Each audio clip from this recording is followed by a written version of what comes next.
the Fishing Gurus podcast.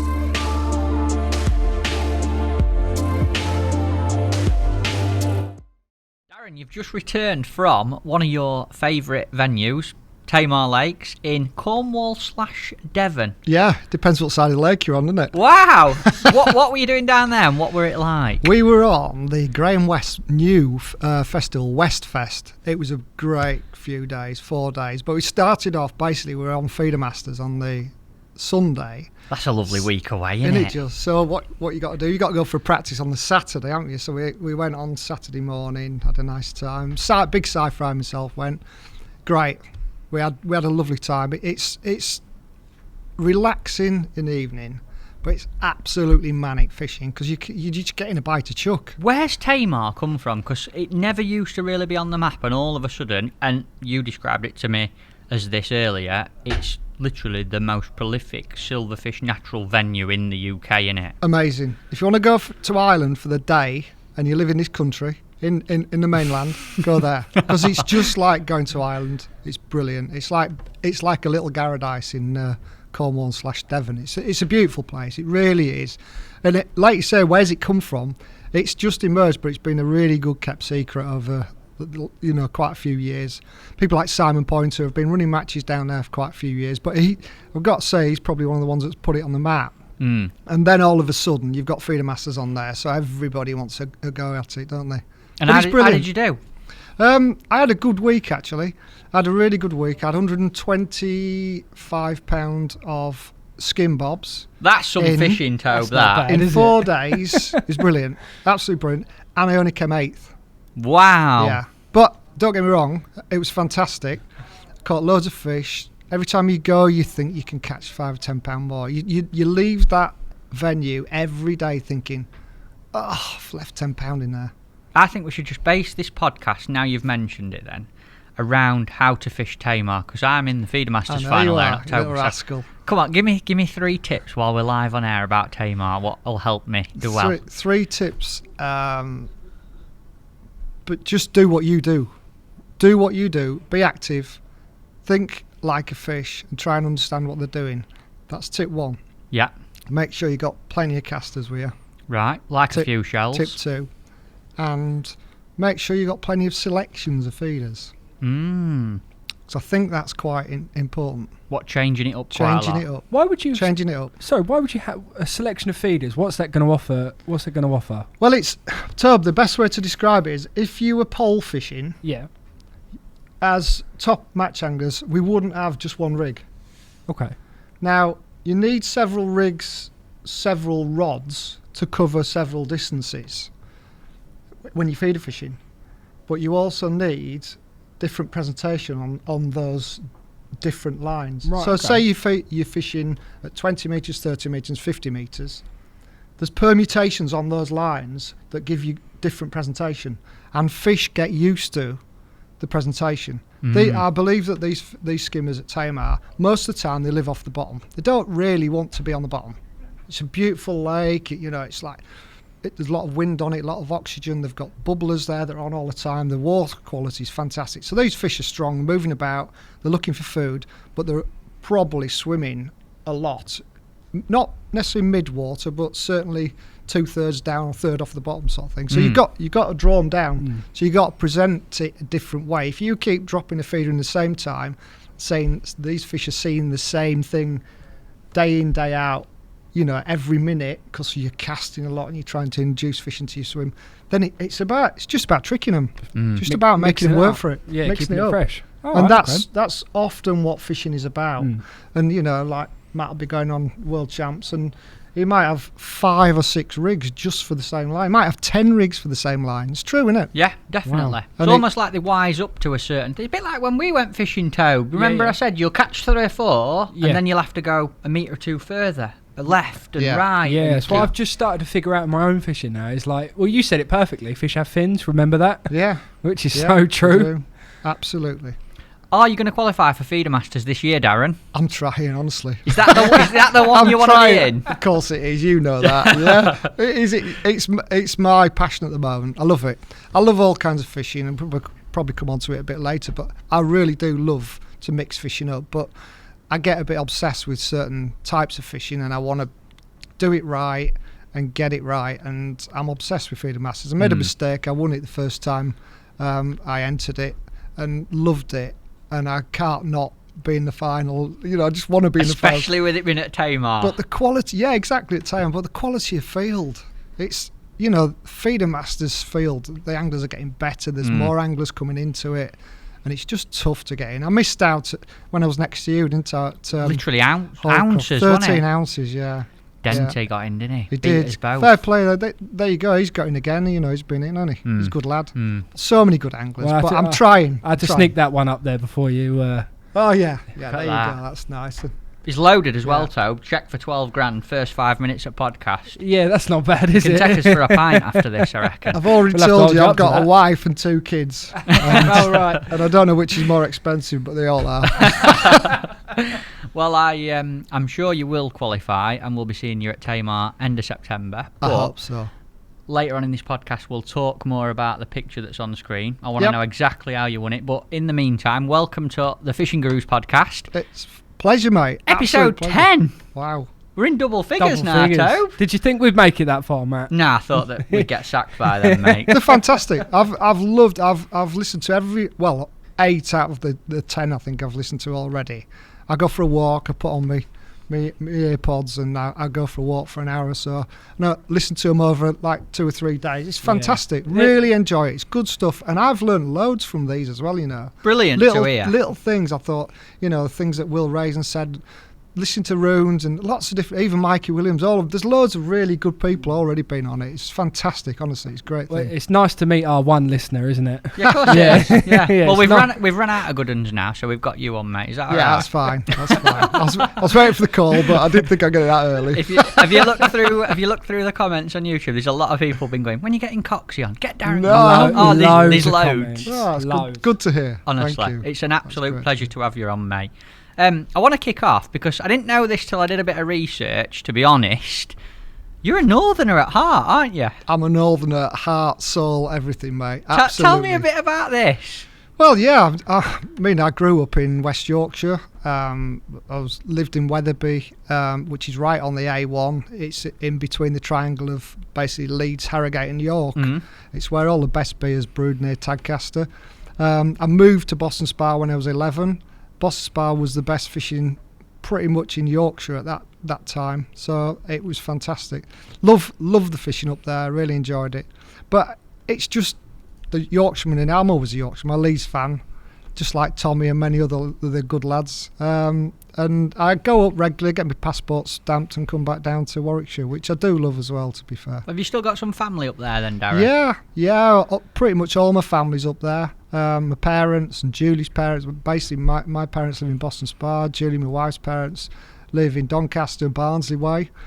So yeah, all good stuff. Like it. Now, God's country. It is, innit? Yeah. I went past Yeah. Wetherby because I went to the River Tees on Sunday, so I literally must have driven past. You'll have gone over the Wetherby river where I used to fish. Yeah. On the A1, yeah. I will have. Tell me about how you got into fishing. You must have fished some quirky venues in that area because there's quite a few different ones, especially rivers, isn't there? Yeah. Oh, there's great, lovely rivers. They were quite hard at the time, a lot of them. When I first started fishing, it wasn't easy. But I mean, I started fishing when I was between 7 and 8 years old, something like that. But I was, I'm terrible. I have to try and win at anything I do. So I was always really sporty. I used to be a pretty good runner as a kid. When you say a pretty good runner, what sort of level we're talking? Oh, only as at junior school, I used to pretty much win most things at junior school because I'd just run faster and faster and faster until I won. But I just love winning, and it's all about taking part and competing. I love it. But I had a bit of a setback when I was a youngster. My parents noticed I was limping. Right. And I was actually diagnosed with a rare bone disease, or basically a cartilage disease called Perthes disease, whereby the cartilage between your hip bone and your main thigh bone doesn't regenerate itself. Wow. So basically, I was walking bone on bone. Wow. So what they gave me a choice that I could either sit in traction for 12 to 18 months, or I could have this horrible contraption on my leg, a caliper, that actually I couldn't put any pressure on my leg. I couldn't put my foot down and walk with 2 legs. So basically, couldn't do all that sport. I told my dad I wanted to go fishing before this happened, and what he did was he actually went a few times with his old mate, a guy, lovely guy, it's not with us now, called Jerry Boyer, and they had a little stretch of the River Nid. Literally, it was 45, 50 metres, but you could get 2 or 3 of you on there when you pleasure fishing. So my dad went with Jerry Boyer, and basically he learnt the ropes, he learnt how to ledger and put floats on and things like that. So your dad hadn't fished before my this dad never point fished either? before in his life. He lived by the river all his life and never fished. So he learnt the basics, and then he took me, and for years we went with Jerry and my dad and various other friends. And my dad became as big an addict as me at it. We loved it, and we'd normally turn up back at home at about 10:30 on a school night and get a rollicking from my mum. It's epic, that. But yeah, that's how I started fishing, Matt. And there you go. There's the first ever fish up there as well. There you go. Look at that haircut, Toad. That's quality, though, Yeah. isn't it? We have some belting haircuts on here, but that's one of the best ones yet. You do know I could grow it like that still if I wanted to. I don't believe you somehow. But no, that was on the River Wharf. That was a trout actually, and do you like the good old maggot bag there? That's a real Yorkshire trait before you were born, Matt. Really? A maggot Yeah. bag. Even That's I've a not got maggot- a maggot bag. It's a maggot bag. It's a cloth bag that you hung round your neck. Yeah. And the maggots never sweated up in cloth bags. And you've probably seen World Championships, a lot of the foreign teams. Yes, you see them. Keep They the hang them maggots. from the wing mirrors, Yeah. don't they? Even when they're driving, yeah, because it keeps them cool. You'd be gutted if that hit you on the windscreen behind, would, wouldn't you? yeah. Yeah, that was my first trout on the River Wharf. Awesome photo. Probably that. about 8 or 9 then, I guess. It's not a bad one for a first fish, is it? It's all right, isn't it? Yeah. Yeah, pretty good, isn't it? Don't know about the orange trousers, though. Been using bronze maggots by the look of it. Guru's got some coming out like that. Lovely, So. yeah. Perfect. So from starting fishing, River Wharf, River Nid, going with your dad, where did the competitive match fishing streak come into you, Darren? Well, back then there was a really good level of junior angling, and I started fishing a few of the junior club matches. Loved it, really enjoyed it. There was a good attendance. The junior matches back there, you'd get 35, 40 kids fishing these matches, and they were great trips because you used to get on a bus and they'd take us to a little place called Waplington Pond. They wouldn't take us on the river because the river was too hard, and they wanted you to do well and catch a few fish. And this little tiny pond called Waplington Pond out near York, it was 30 odd miles away, but you get the bus and it's great fun. And a lot of the lads that you fished with, and girls as well, you went to school with. Wow. And so it was good. It was like get set off for Saturday morning. We'd probably have 6 or 8 matches a year, but he used to plan for them, and I'd moan at my dad and beg him to take me to Waplington Pond. So we went from fishing the rivers and catching a few fish to going to this Waplington Pond every week. Every single week we used to go, Saturday and Sunday, and sometimes in the evenings. So I was practicing for these matches, and my dad loved it as well. That's how I got into it. But eventually my dad took over helping with the juniors at Wetherby Fishing Club. And so he organised all the events and everything, and I got into it that really. I fished everything, and when I was about 14, I first fished my first adult match, and I actually won it with one chub for £2.3 on the River Wharf. Absolutely awesome. Not far from where I caught that trout, actually, about 3 pegs down. So I caught it on bread. Fantastic. On the ledger. First ever adult match. Yeah. Match win. Yeah. Love it. I'll never forget it because a couple of the blokes were actually complaining I shouldn't be in the pools. I went into the pools, and my dad paid for it. So, but yeah, that's how I got into it and loved it. Absolutely loved it. You mentioned you used to go fishing with like your school and your school mates and stuff all together. Yeah. And knowing how much you've done in angling now, do you think there's anything that could be done to get fishing into schools nowadays? 'Cause Absolutely. Sounds amazing. Absolutely, because it puts a different perspective on things, especially when you're actually taking kids out of the school environment. You know, you're taking them away from bricks and mortar and tarmac playgrounds and putting them on the riverside, on the lakeside, in a nice controlled environment that's safe, that's got toilets and cafes. You've got all the commercials these days. And there's got to be a way that we can get more kids sat on seat boxes, sat on chairs, carp fishing, pike fishing, lure fishing, anything. For me, I think it's all about getting a fishing rod in a kid's hand at a young age, because it makes you smile. And it does, it really does. And I don't think I've ever met anybody that I've put a rod in the hand or a pole in the hand or a whip that hasn't enjoyed it. Yeah, I could vouch for that myself as well. Yeah, and it's got to be good, not just for fishing, but for the mental well-being of that child and the basic knowledge of our environment. Because, you know, I'm mad about nature and things like that. I love it. I go on walks and say, oh, listen to that song, thrush that. Look at those skylarks over there, and going like that. And we were at Tamar the other week, and you could hear all these skylarks. We could see them up in the air, and somebody said, oh, is that a skylark? Yeah, it is a skylark, because you can hear it. But I was brought up in all this beautiful countryside. So I saw these birds. I know what these. I've seen otters, and I've seen mink and herons and whatever, your deer, and like you've probably seen most of this stuff. But we appreciate wildlife, we appreciate nature, and we respect it.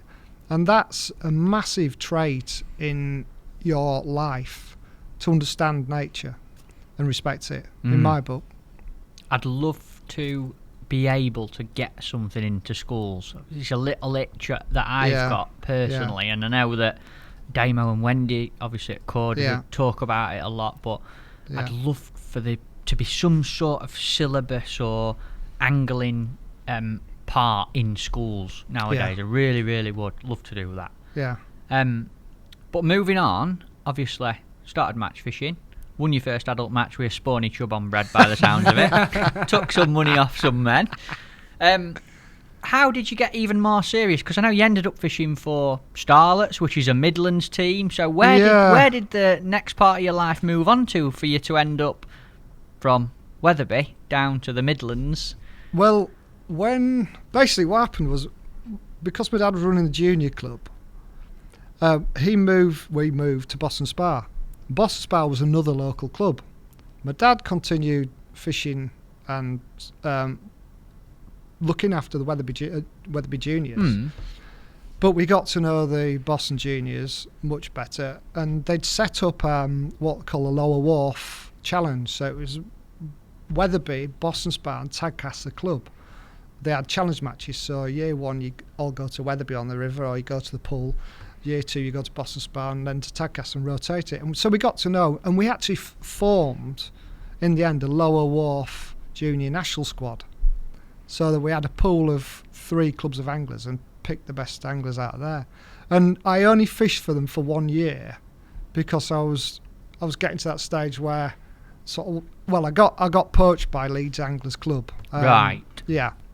Which is obviously a bigger, more experienced, more of a team. Yeah, well, Leeds Anglers is one of the biggest clubs in the country, and the junior club was, alongside Leicester, one of the very best in the country. And we were travelling over along to nationals, things like that, and going down to the Thames and lots of different great places, to fish, and it was really exciting. But Alan Howe, bless him again, he's gone, but he came up to me, he gave me a Leeds amalgamation book free of charge. He said, there you go, it's a free book, you can fish 37 venues, wherever you want. I'd just like you to come to the junior team meeting next Monday. And wow, the rest was like, I fished with them, met some great people. Some I still know now, still fish with. Likes of Sean Cameron, who's up on your circuit. See Sean a lot. Yeah. Can't meet a nicer lad, but fish with them and fish with some great characters. But that just helped me progress and start to fish against good people. The likes of the Leicester team were Richard Kinnersley, Brad Titmus, Steve Hemingway. I think A.D. Hull was in it, Andy Finley, some mega names, still fantastic good anglers now. Exactly, yeah, still on the circuit, top of the game. Yeah, and so it was a great experience. And I just got that bug. I just had that. I wanted to compete. I love And how fishing. old are you at this point, Darren? 15, 16. Very young, isn't Yeah, it? Very yeah, young. it was. Wow. But it was brilliant, absolutely brilliant. You know, I was very lucky as well. I actually, my parents let me go on a trip to Denmark when I was 13 or 14. And it was through the Angling Times. And it was the classics like the Angling Times British Junior Championships. It was, I think there was about 80 kids went away, 2 coach loads of kids, chucked all our fishing tackle on, and then we went on the boat over to Denmark. It was. And did your parents have to go with you? No.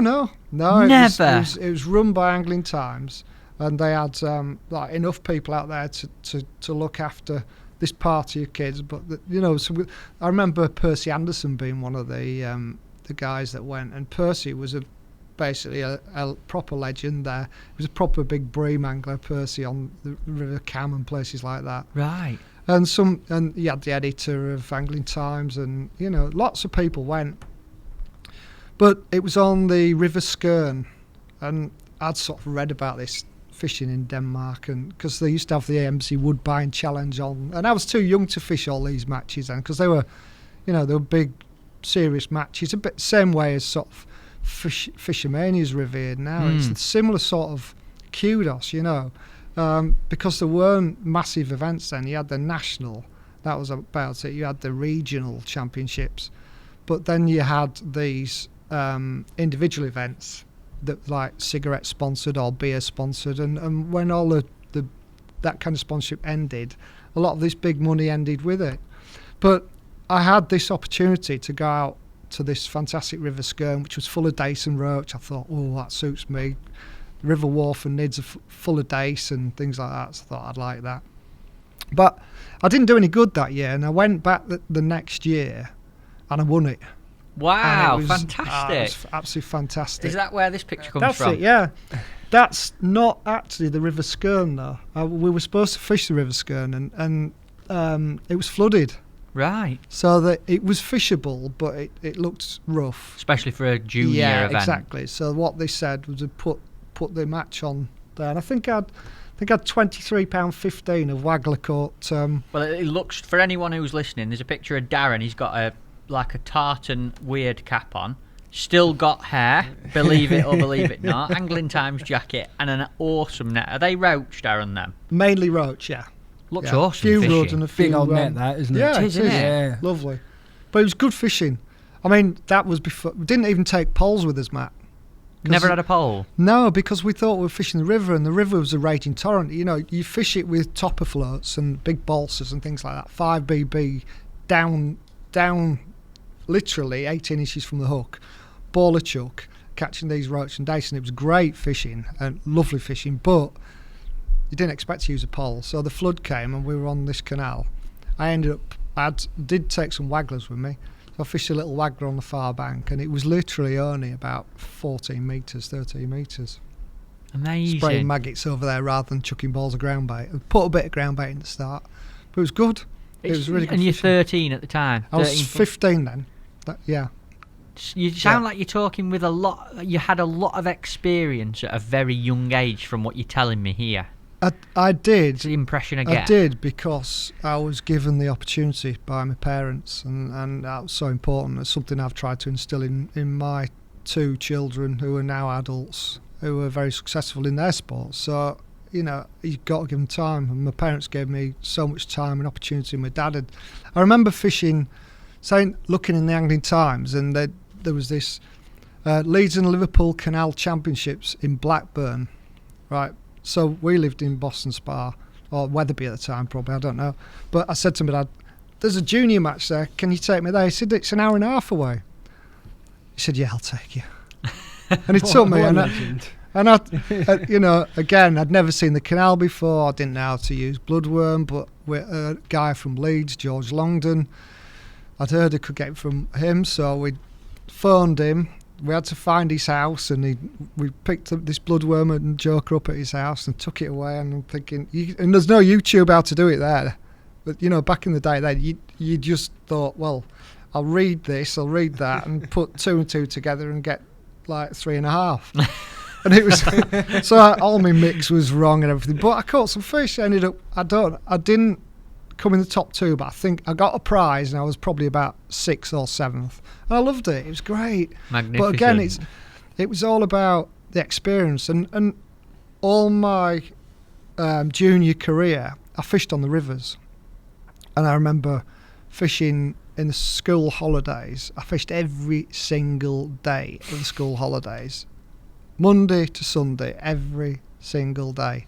This one year, and I knew the River Wharf at Boston Spa was an amazing place. It was full of dace, chub, and barbel, and odd bream, and I knew every pebble and every fish. And I used to, as a kid, I'd get home from school, I'd put my waders on, I'd strap my rod to my bike in a rod bag, and I had a little green trout bag like that, put it over my head, and landing at my hand with the landing net handle strapped up with my rod, and I'd be off down the river. It was 5 minutes from my house. I'd be there till dark, and I knew every bit. But in the end, my desire for learning, I wanted to go on these canals. And I used to have to get on a bus in these holidays, bus into the centre of Leeds to the green bus station. Then I had to the red bus station. I had to get the bus.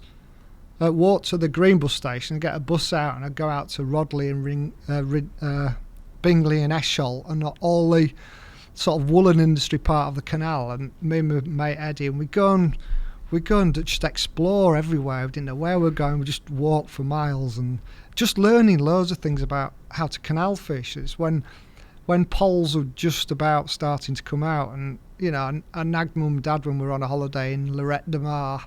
Where's that? In Spain. Yeah, wow. It's probably the first time I'd ever been on holiday abroad. I think I was 12, probably 11 or 12, and I nagged them to get me this 18-foot whip, and it was like a noodle, but it was fantastic, really. And because I wanted a pole, I'd read about them in the magazines, and there were only a few people selling them, and the ones that were available were quite expensive. And the local shops didn't stock them, so I took this whip back home on the aeroplane. So I was like guarding it for my life, and don't touch that, But I caught loads of fish on. But it's just like trying to understand new methods and things like that. Love it. It sounds to me like, and I see this with young anglers who are very successful now, you just did an awful lot of fishing on quite a few different venues with quite a few different people, and that must have given you an amazing grounding. I look at people like Denty, and he might not have gone to school that much, but I tell you what, he went fishing awful lot. An awful. I went to River Tees with him on Sunday, and he's like, me and Josh used to come here Monday to Friday when we were meant to be at school or whatever, catching bream, and then he used to go to Sessay with Mark Calvert on a Wednesday, and Woodlands, and fish the ooze with Calvert and you know what I mean? So much understanding how to interpret situations. And things like that. The fact that you get, you must see it with carp anglers, Tobe, when they come on the Coda podcast. The ones that go fishing the most at an early age, they just end up being good. Get a head start. More time on the bank that's the difference. I always come back to it. It's that Tom Stokes. I don't know if you heard of him. He was on the bank. He's all the time. He's now a full-time angler. He's just, some of the stuff that he's done is unbelievable. Bank hours have got a lot to be said for. I would say you've got to have a good memory as well. As a fisherman, you've got to remember the weather, the timings, the seasons, how you caught fish and things like that, and that's really important. Again, everybody that does well, they all write it down. They've all got records of it. Look at Will that he mentioned on his podcast. He brought his book in and it's everything. Brilliant, yeah. I've got a little. What I do is, I used to have a book, but now I just use my laptop, and I've got a venues folder in my personal part of my computer, and I just. It's like I came back from Tamar. And Simon was driving, so I was on my phone on my notes, just like putting in everything. No, you're not having it before. I was just going to say, copy that into a WhatsApp for me, mate. and it just like basically email that to myself, and then cut and paste and put it into me file. So you've got records, yes, you can remember stuff, but it's amazing how much you don't remember unless you write it down. I have to say, across both podcasts that I do, that's got to be the most common bit of advice, is keeping an accurate set of records for where you fish. Dan does it, Will, you know. I bet that it's probably the least done thing in match fishing now. I bet that you can count on your hands how many anglers do it. Yeah, I'm sure you can. But it's like you're saying, bank hours is important. And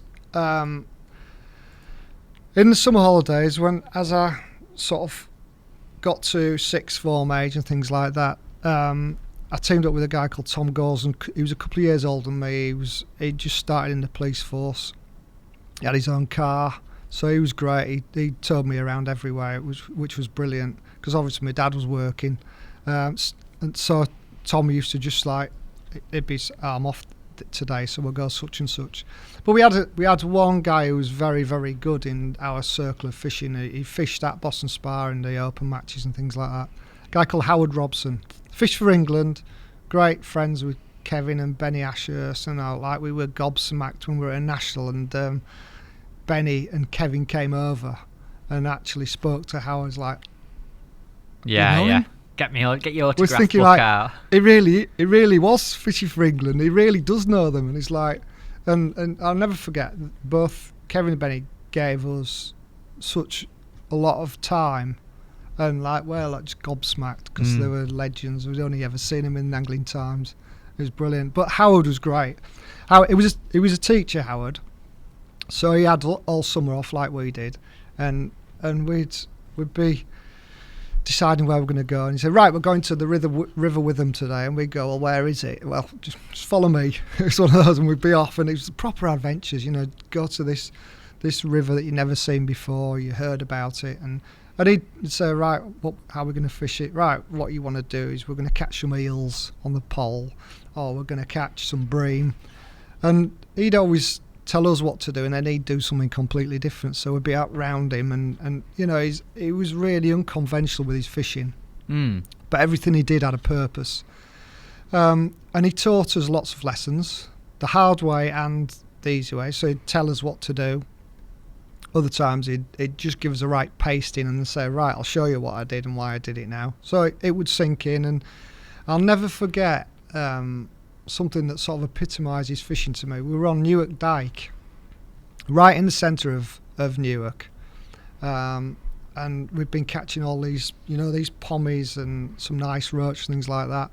Been getting one a chuck, and I was pretty good at fishing a stick float then. I wasn't the best, but I knew what I was doing because I'd spent a lot of time on the wharf in the Nid, and I was catching all these fish, and it was a bit deeper, and you're doing all the things that you think were right. So I'm feeding it properly, I'm letting the float run through, I'm easing the float up a bit, and I'm like casting out a bit and letting it go further down, flicking my rig out different ways, and then completely stopped catching, and I said to Howard, I've been getting a fisher chuck.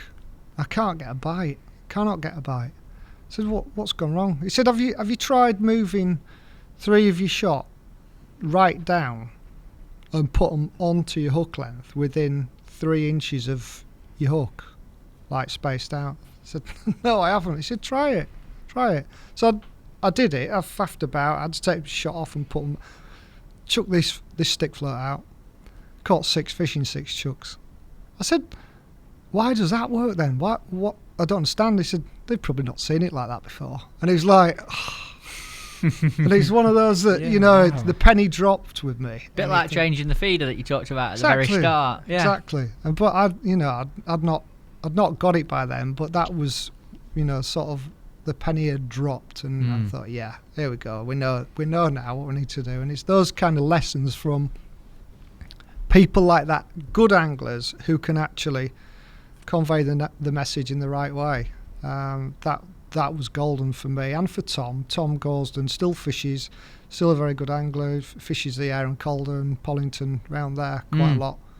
Very good canal on there. Brilliant. Good angler on there, yeah. So, fishing up north, fishing team events up north, did you go in any big matches with your northern teams? Well, we started I started fishing the National for the first time I was allowed, I think, as a 16-year-old kid. And fished a couple for Boston Spa. I seem to remember went on the River Ancombe, was one of the first ones, which we did okay. And then the next year we went on the River Severn it was round Bewdley and Worcester, and I never forget it. Never ever forget it. I was brought up on barbel. So I was like, come on, let's have it. It was one of those, we'll do really well here. And all the team were quite good on barbel. But I'll never, ever forget the first day's practice. I've chucked a feeder out, because we had 3 or 4 days practice. So like Thursday, Friday, Saturday, Sunday. Went down, had a bit of a jolly. Stayed in Bewdley, it was brilliant. But the first day I got to my peg, and it was like shallows, pushing through, looked lovely. Set my feeder up how I'd expected it, chucked it out, and put my rod down like that, and my tip went bump and dropped back. Picked it up, no hook on. No. I did it 3 times. And what were it? They were barbel. They were just basically biting me off on the bounce. Right. So I had to start again, because I didn't know about putting bows in your line and things like that, and balancing the weight of the feeder correctly, because I'd not fished powerful rivers. Anyway, cut a long story short, I got it right. We started to put bigger hooks on and thicker hook lengths, and started to catch a few fish. But come the next week, the National, I drew my peg, and I'll never ever forget it. I was at Grimley. It's called Grimley. I don't know the Severn. I've never been there since. Right. But I've fished lots and lots of places around there. But Grimley, and they said to me, "Oh yeah, that's a good area for some bream. There's like a little paddock. You go over Stile, there's a little paddock, and that's where they catch the bream." And so they dropped us off on the bus, got the tackle out, told us which way we were going, and went down that. So I've gone over the little paddock. I saw the number. I'm thinking, I'm about 6 pegs down. I'm looking at how long the paddock is, and thinking, am I in it? Anyway, I had to go over the next stile, so I was gutted. It was like, oh no! But I sort of came around this bit of a bend, and it's on a massive cow drink, and it looked lovely. There was reeds in the peg out a bit, and this sort of cow drink, sandy, muddy cow drink. It was dry, so it was all right. And it was red hot day, but there was a few clouds. I got to my peg, put my box down, sat in my box, I'll just have a drink. So I took the top off my flask, I had a sip of my tea, and I looked down, and as I looked down, this big cloud that was in the sky moved, and all I could see were these huge carp in front of me. There was 6 or 7 great big carp. I'd never seen a river carp in my life before. 16, 17-year-old kid. Wow. So I've had to go into stealth mode, I've sort of dribbled off my box. I'm going, oh my God, what am I going to do? So the team plan, I was like, I've got to set up, I've got to do what the team said. I'm thinking, but I'm going, I've got to have a go for those carp. So I was praying. I was an hour and 3/4 there, praying that these carp wouldn't move. And they didn't move. So I'd set all my gear on, and I thought, what I'm going to do? How am I going to try and catch one of those? I'll never forget, because Ray Mumford was a peg below me. Wow. Yeah, and I was like a bit gobsmacked at Ray Mumford, but as soon as I saw these carp, I've forgotten who was there. It was like, and somebody saw the carp, and they're going, oh, look at this. I'm going, get back. Like a 16-year-old kid, I'm, please get back. Because I'd learned about watercraft, and I was asked, I said, please stay back, get down. So at the start of the match, I had about 5 different people, stewards and walkers and that, laid on the top of the flood bank like that, looking at me. And I decided that my plan of attack was I'd have one go at these carp. I thought, if I get it wrong, I'm not going to catch one. But it doesn't matter, because it's worth it. So there was one really big one. There was one quite big, and then there were 7 or 8 different ones that were... Now the big ones look £20, and the smaller ones look £7, £8, £9. So there was one looking away from me, So I'd set up a 13-foot power match rod. It was a Daiwa match rod that a guy called Dave Salmon lent me for the National. And I set it, I really beefed the tackle up, 4-pound Maxima. Yes! Never getting broke. Oh, no. But, I mean, in hindsight, it should have been 8-pound titanium, should it really? Something like that. Or something a lot thicker. And I just put a size 12 Super Spade on. Cracking up. And a lobby. So on a bomb? No, free line. They were there. They were from here to that wall. They were 13-foot rod away. And the only reason they didn't see me was there was like a bank of weed, and it just must have just been enough to keep the cover off them. Right. So I took a deep breath, and the hooter went, and I swung. I thought, I'm going to aim for that one that's facing that way because it can't see me. So if I drop this lobby over its head, there's a chance I'll catch it without spooking it. So I did it. So I swung it out. I dropped this lobby, and the lobby landed literally. You know when you're dobbing carp, mugging carp, and you think that I'm going to catch that one. I didn't know that because I didn't know that feeling before then. But it went like that, and as it got to eye level, this lobby just kicked, and it went, sucked it in. No. I went, struck, and what have I done? And this You've got it on? I've got it on. Oh, yes. This carp's gone. I feel like I'm there. That's what I was going to say. I've just seen it. This carp's gone through the weed bed, through the reed bed, and it's gone. And it's taken 50 or 60 metres of line off, and the line's going through the reed bed, but the carp's down there. I'm thinking I've lost. What have you done, you idiot? You should be fishing for these little tiny gudgeon now. Oh my God. And it's like, and slowly but surely it started to slow down, thinking, but the line was still going down into the water in front of me, through this reed bed in the weed. So I pulled it a little bit, and I had like all this, it was a bit like Canadian pondweed. It was hanging over my line. I thought, oh God. So I've sort of given it a bit of a swing, and the weed has come off the line like that. I've pulled it, and as it was only the weed that was holding it through the reeds, so lifted up and it's come out of the reeds like this. So I've got my rod high in the air, and I'm pulling him, and this carp's come up the river, and it's gone into Ray Mumford's pegs. So he didn't. He wasn't even looking. I don't think he didn't know what I got on. I was like, I've got it.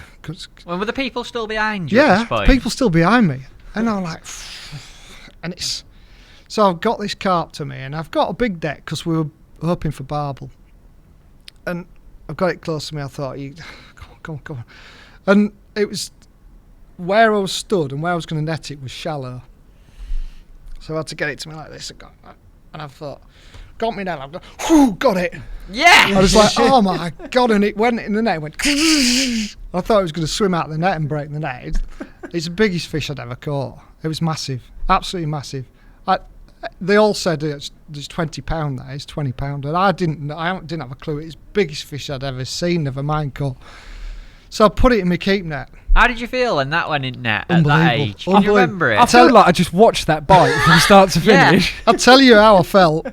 I got a long bank stick to put on my keep net because I was afraid he was going to jump out. Honestly, I can still picture my keep net now. When I was stood up, it was almost at shoulder height because I was terrified.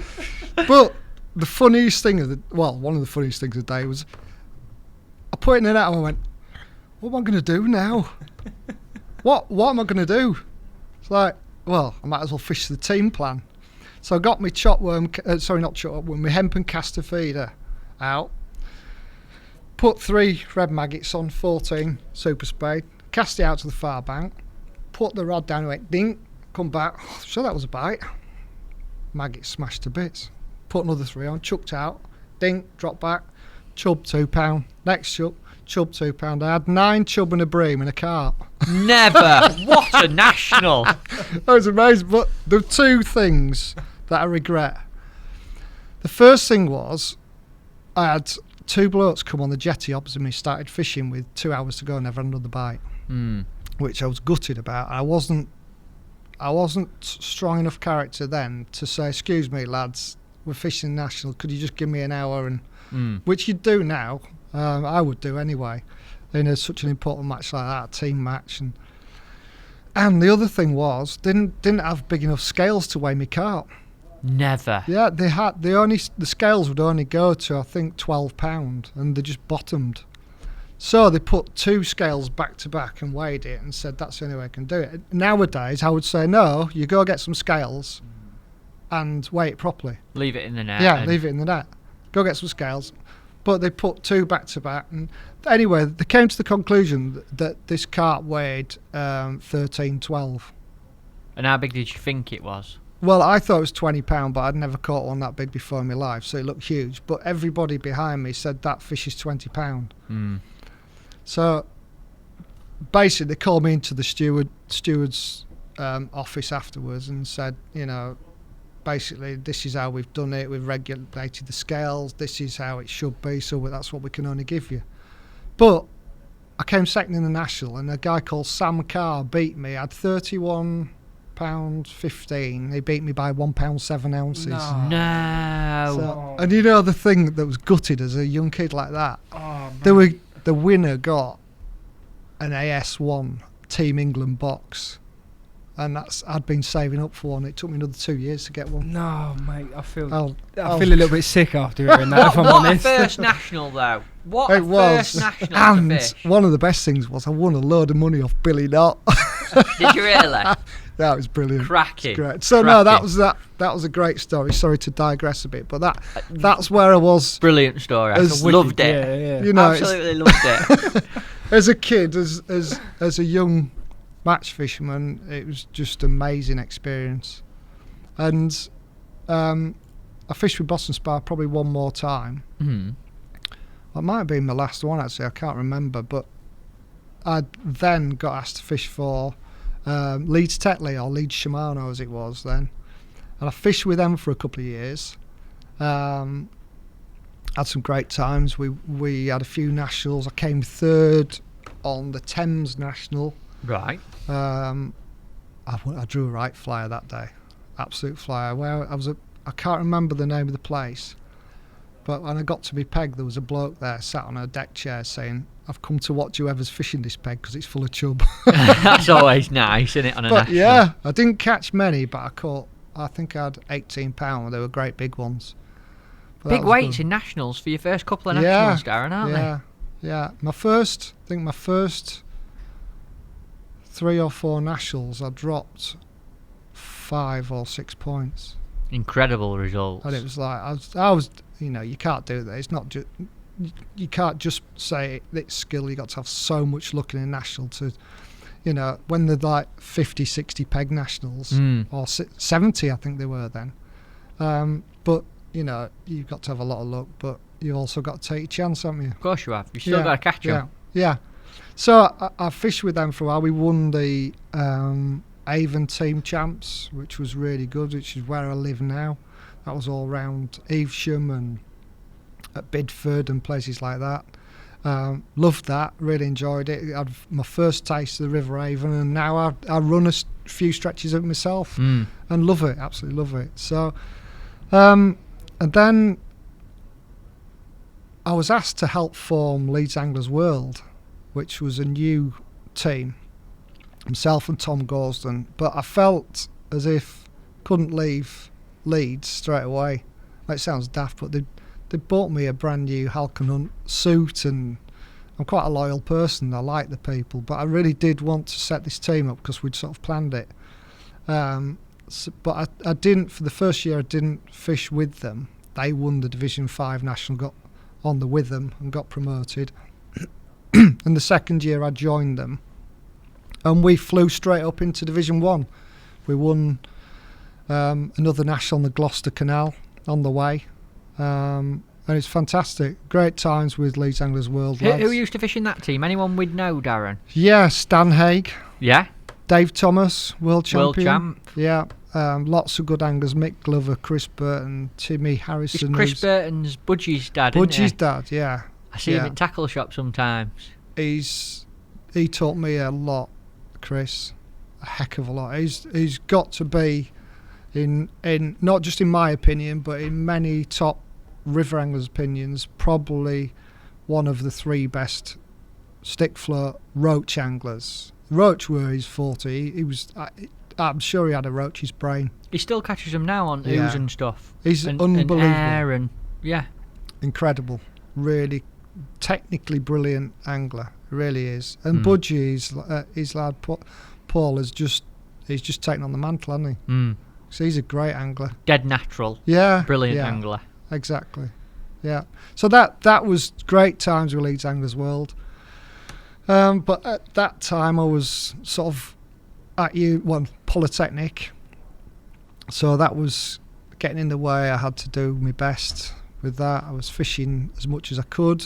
And where was you at Polytechnic? We don't hear Polytechnic, do we? It's just called uni. Well, they're all universities now. I was going to say, I didn't know what you were about. Yeah. Basically uni, innit? Yeah, it is. But if I say uni, I feel like I'm cheating because I wasn't good enough to get to university at the time. It was Polytechnics for me. So where did you go to Polytechnic? Oh, well, I started in Bolton near Manchester. I did business studies there. And then I did a postgraduate in marketing management at North Staffs Poly, Stoke-on-Trent, that is. Yeah. Which is great times, university. And did you fish throughout uni? Yeah, sort of spasmodically. I couldn't get back every week, but I got back for team matches, and obviously I had time off because I'm a student, and I had I think one year I had every Friday off, so I just went home on a Thursday night and fished 3 days. It was great. Nice. But good setup. I tried, I tried to enjoy the social life of uni or Polytechnic, whatever we call it, and it was really good, really nice part of my life, and enjoyed it. Don't regret any part of it at all. But the good thing was that it helped me get to where I am now, without a doubt.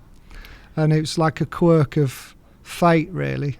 I'd done this postgraduate, and for the postgrad I had to do a 15,000-word dissertation, market research or whatever I wanted. That's a big old dissertation. Not a bad one, isn't it? Yeah, it's a big one. But it was like over 3 months, and they said basically you could do it out of the library and just do like a case study out of the library, or if you've got a company that you could do some work with, then do that. And so what I did, I just thought, sod it, and I wrote to 5 fishing companies and just explained that if they wanted any work doing, I'd do it free of charge, 3 months as part of my university studies, my poly studies. So I got offers from 3 companies really quickly. And who were the 3? Can I ask? There was Shakespeare, Ryobi. They were big brands then. DAM. And I also applied to Daiwa and, believe it or not, NB Angle Sport, because I thought they were a big company then. Right. And they weren't. They were only they were a tin pot little company that did very good bespoke seat boxes. So I got offers, sort of interest offers from all 3, but the one that came back straight away and said yes was a guy called Chris Ayler and Pat Byrne at DAM Fishing, who were based in Leamington Spa. So they said, yep, come down, get yourself some digs and come down and do. I actually did a project on fishing luggage. Right. What does DAM stand for, Darren? Deutsches Angelgerät Manufakturen. There we go. So, there you go. I'm not going to repeat that one, folks. I hope you heard it. Bit German made fishing tackle, basically. Yeah, got you. Yeah. So I went down, did my market research, finished my course, got a dissertation in it, so I was over the moon. And Chris Ayler phoned me mid-June and said, why don't you come down and talk to me about having a job here? We like you, and we'd like you to come on board if you fancy it. So I said, yep, I'll come. So that was it. I started work on the 8th of the 8th, 1988. You won't remember that date, will you? Well, I bet you haven't forgot it. All the 8s. Exactly. Yeah. And I started as a marketing assistant, and it was probably the biggest opportunity in my life to have the career I wanted in an industry that I love, as well as a pastime and a hobby and a sport that I love as well. So I was very, very fortunate that happened to me.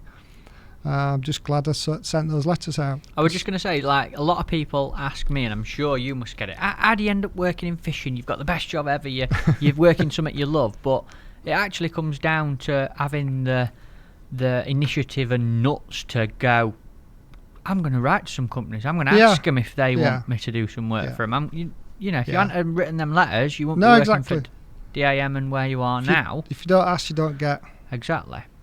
You know, one of my old bosses, a guy called Ken Draper, taught me a phrase many years after, and he said, "Tell you what, Darren, the wheel that squeaks is the one that gets the oil." And in life, that's a wicked saying. Fantastic. Not a bad one, that, is it? Bang on. Yeah, absolutely. In whatever you do, it's a good little saying and a thing to think about. Put yourself out there. Have a go. Yeah. So I was really fortunate, and I felt like I dropped in a pot of honey. I tell you, because I had my first day at DAM. I'm in this place, and he said, "Right, I'll take you up to your office." And he said, "There's two of you in this office, but it's the showroom, so you're gonna have to share it because we haven't got enough space." And I goes into this. My office was just a fishing tackle shop. It was just like, what? And it was just brilliant. So yeah, it's very, very fortunate. And what sort of stuff did you do as marketing assistant, Darren? What sort of roles did you do at DAM? I did a lot of liaison with some of the bigger businesses we worked with. We had some own label products that we worked with, the likes of Leeds, Steadfast, East Anglia Rod Company, Taylor and Johnson, who were big wholesalers. We made specific products for them, and Ryobi in a few years later. But one of my first real jobs was even better than the job I was employed to do. I was basically Ian Heap's roadie for 18 months. Never. Yeah. Wow. On my job, basically for 6 or 7 months of the year, was to load up this showroom that was in my office, put it in the van, and take it to Ian Heap's roadshows. Fantastic. So I'd turn up at these roadshows, or most of the time what we'd do is I'd go by Ian's house, pick him up, and then we'd travel down, because we used to go to London and all over the place, Manchester and Liverpool and everywhere really. Literally, Timbuktu, each week a different... Brighton. Yeah, wow. all over. But it was great, because Ian Heaps was one of my heroes. Absolute all-time heroes. Was he a world champion at that point? He was world champion in 1975, yeah. And that guy is so articulate in terms of relaying how to do things and why to do things, and giving you the best reason why you should do things. And he just made it so easy. And I was sat in the car driving him, or in a van driving him, 2-3 hours at a time, spending time setting stuff up, and then all of a sudden there's all these anglers coming into these shows. And when I say all these anglers, we would regularly get 300 people. Amazing. Regularly, on an evening, on a weeknight. But there was no YouTube, there was no podcasts, there weren't really many magazines then either. I think you had Course Fisherman and Angling Times, Anglers Mail Weeklies. So all these fishermen were coming to see Ian Heaps. And he had these cine films that he'd put up on a projector on the stage, and there'd be the Irish Tourist Board there. There'd be Martin Founds from Anglers World Holidays, and Terry Smith, who you probably remember Terry. I can remember Terry Smith. Yeah, and there was this like massive information and stars, and I was all part of it. Is Baz Smith and Terry Smith related? No.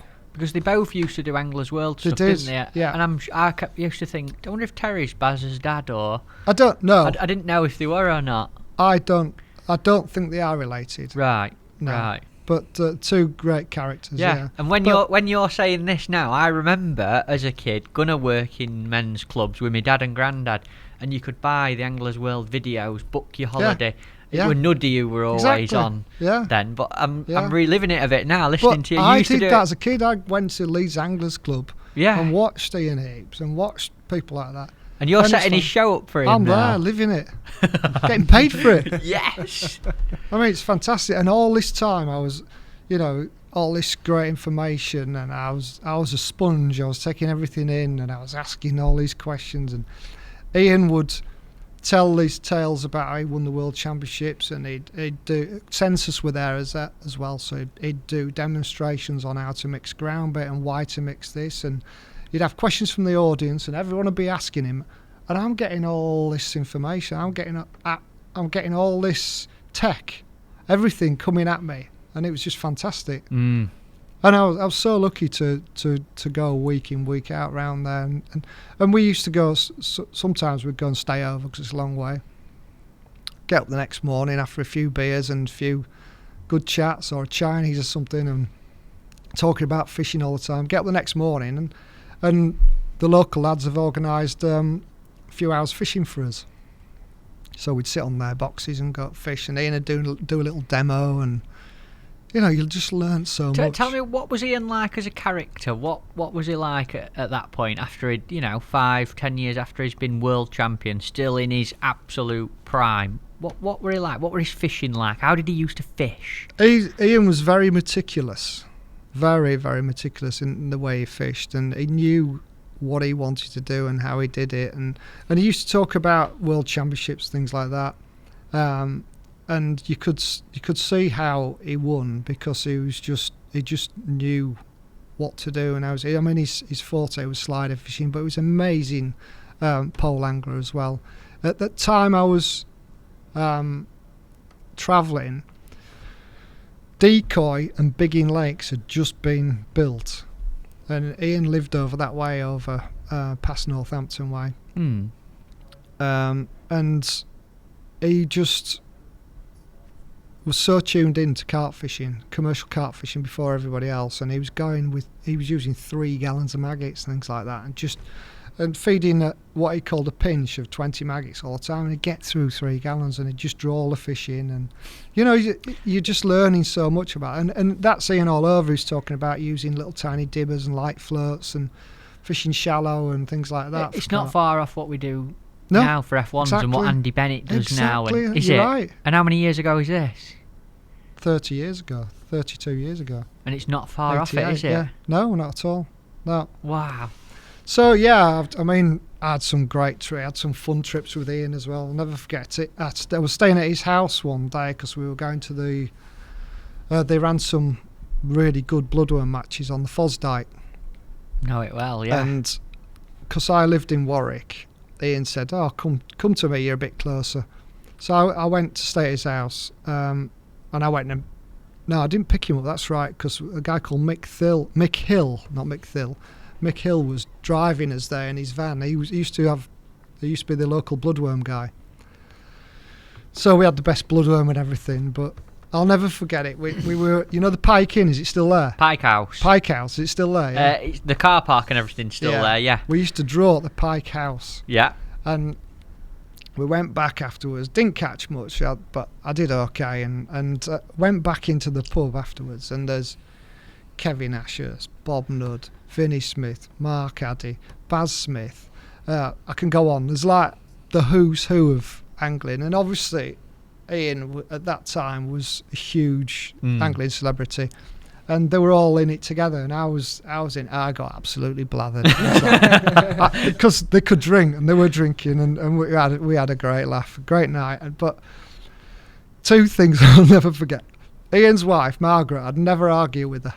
Right. Why is this? Well, she's Scottish, and she's got a temper on her when she does. And she said she'd make us Sunday dinner, but at 2:00 we were still in the morning. We're still driving home. Mick didn't drink, so he drove us. And I'll never forget it. We got back to Ian's, and Margaret was sat up at the kitchen table. Oh dear. I'll get your dinner out.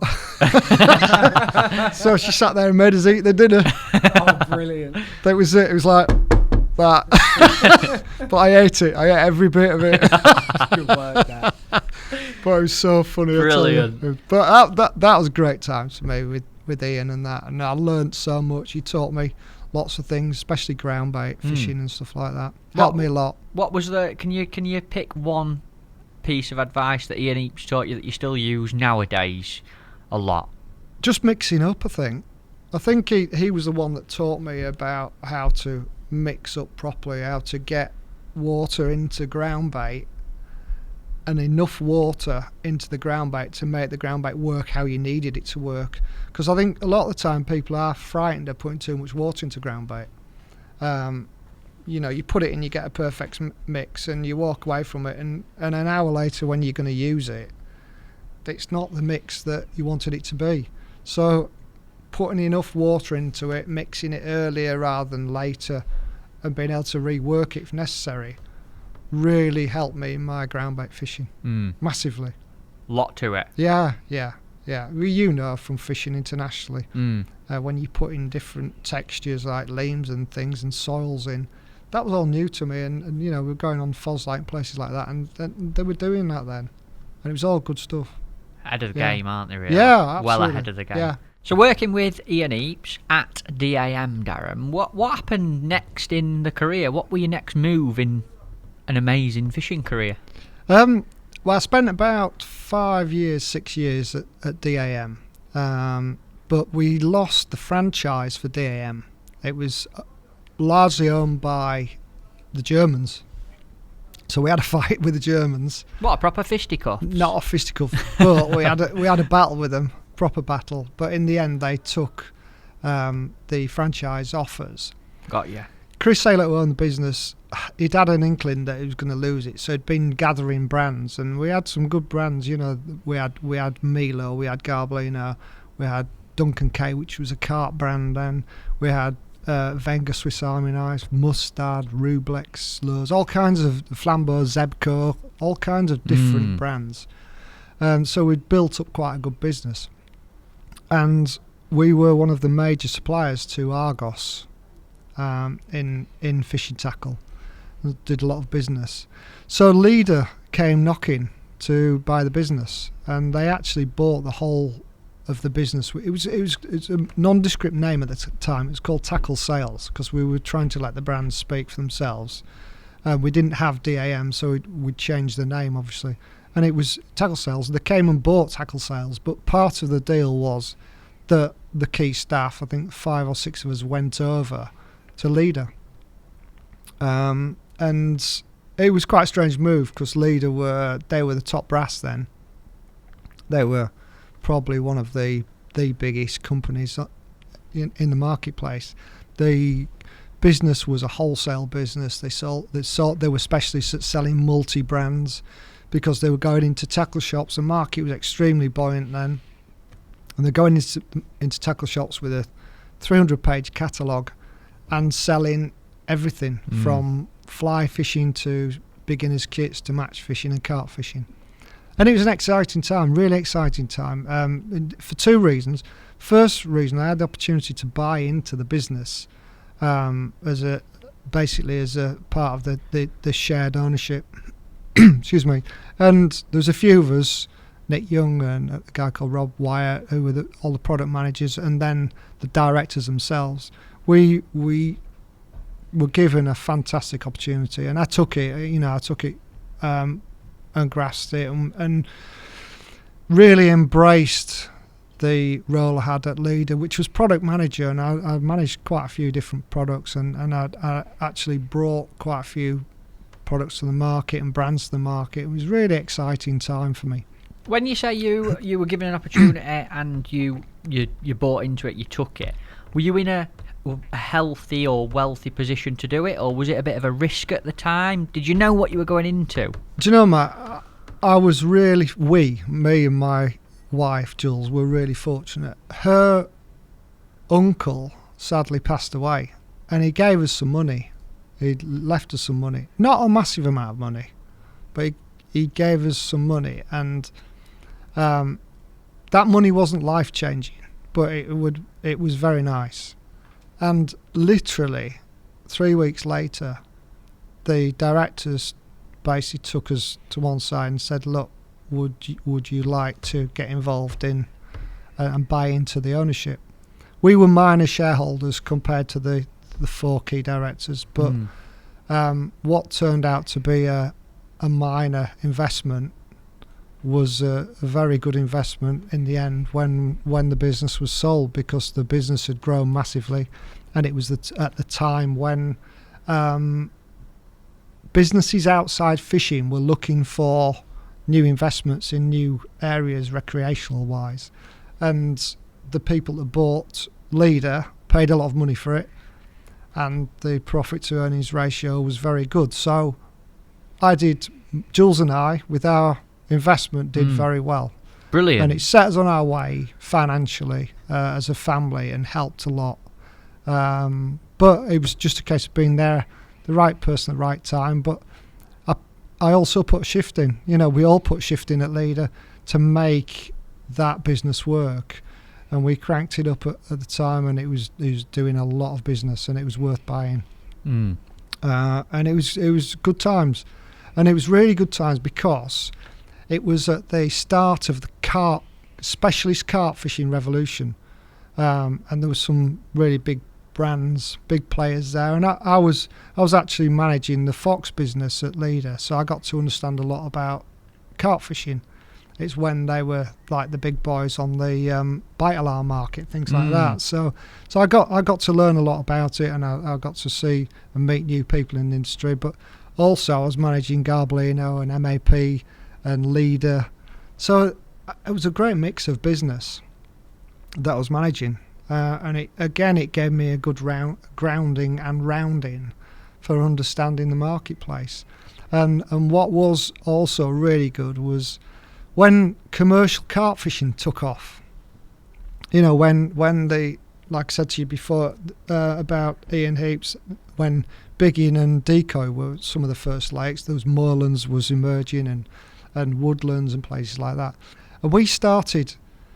Nick Young was I don't know if you know Nick, but Nick was... It's a name I've heard of a lot. Nick was a good product manager. He had foresight, and he could see what's happening, and we used to talk about it. And we actually came to the conclusion that if you didn't put carp or method on it, then you were missing out. And we put carp and method on everything, and we absolutely turned a real trick in the trade. Leader did really, really well for commercial carp fishing, so we brought out commercial carp power line, we brought out blue diamond method feeder rods, and they just did so well. It was incredible. We turned pickers into bomb carp pickers and things like that. So I like to think that I've been in the market in a fantastic part of the journey of fishing, where it was changing so much. And without doubt, commercial carp fishing and specialist carp fishing saved fishing, because it was going to a bad place at that time, and those two aspects of the sport revitalised it. The carp fishing is by far the biggest sector now, specimen carp fishing, and still will be for a lot of years. But it's just put so many new and different dynamics on the industry. It's given us the ability to sell more products. Who would have thought that you could actually sell a barrow to put your tackle on, to sell it, bivvies to fish out of, and back to commercials. The different types of poles you needed, rods you needed for thicker elastics and carp fishing, and bigger hooks and thicker line.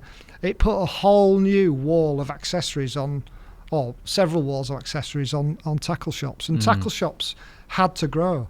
They were the size of this room many years ago, and they had to turn into department stores and chains, and they've really helped move fishing on in a positive way, and it's in a good place now, and it should be for a few years. It's been a strange time with COVID and things like that, but fishing has certainly benefited Thankfully. Yeah, I can think now you've mentioned some of them products, like I can remember the Map Carp Tech line and Method Feeder this. Can you remember the Mustad Method Feeder hook? Yeah, I can, because Hallcroft used to not let you use them above a certain size. Because they were too big. Yeah, and they've got a little board when you drove on with examples of hooks you can use, and it were like, you can't use this in a 12. Yeah. And then there were a piece of sellotape with one stuck behind it. Yeah, massive thing. Used to use them for cat meat and stuff like that. They were amazing, you're right. Yeah. Cat meat and paste. Yeah. Yeah.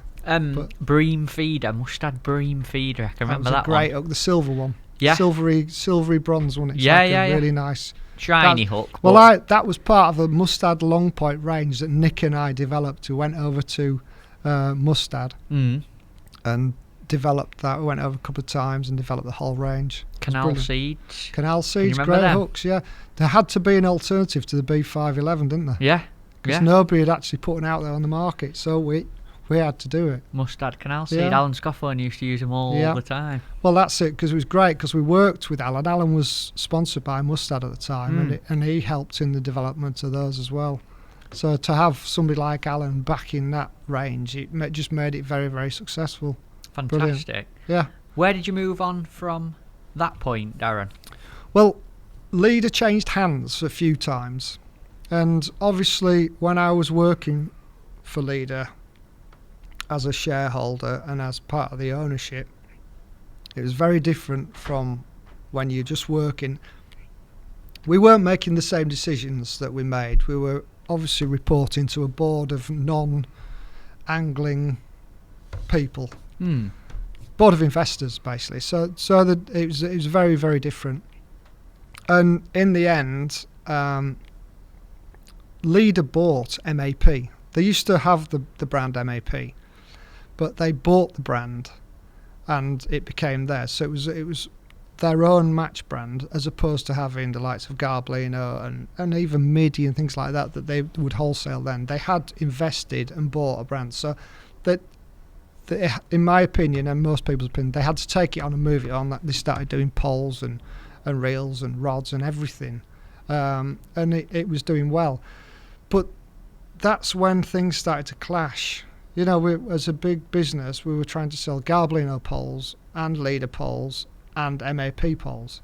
And it just couldn't happen because the market was saturated at that time, 4 or 5 years on. Everybody had twigged that you could put carp on the pole and it'd be a strong pole. Everyone had twigged that Method was a name that anyone could use. So they did. And so the brands, although the brands were doing well, they were clashing too much. So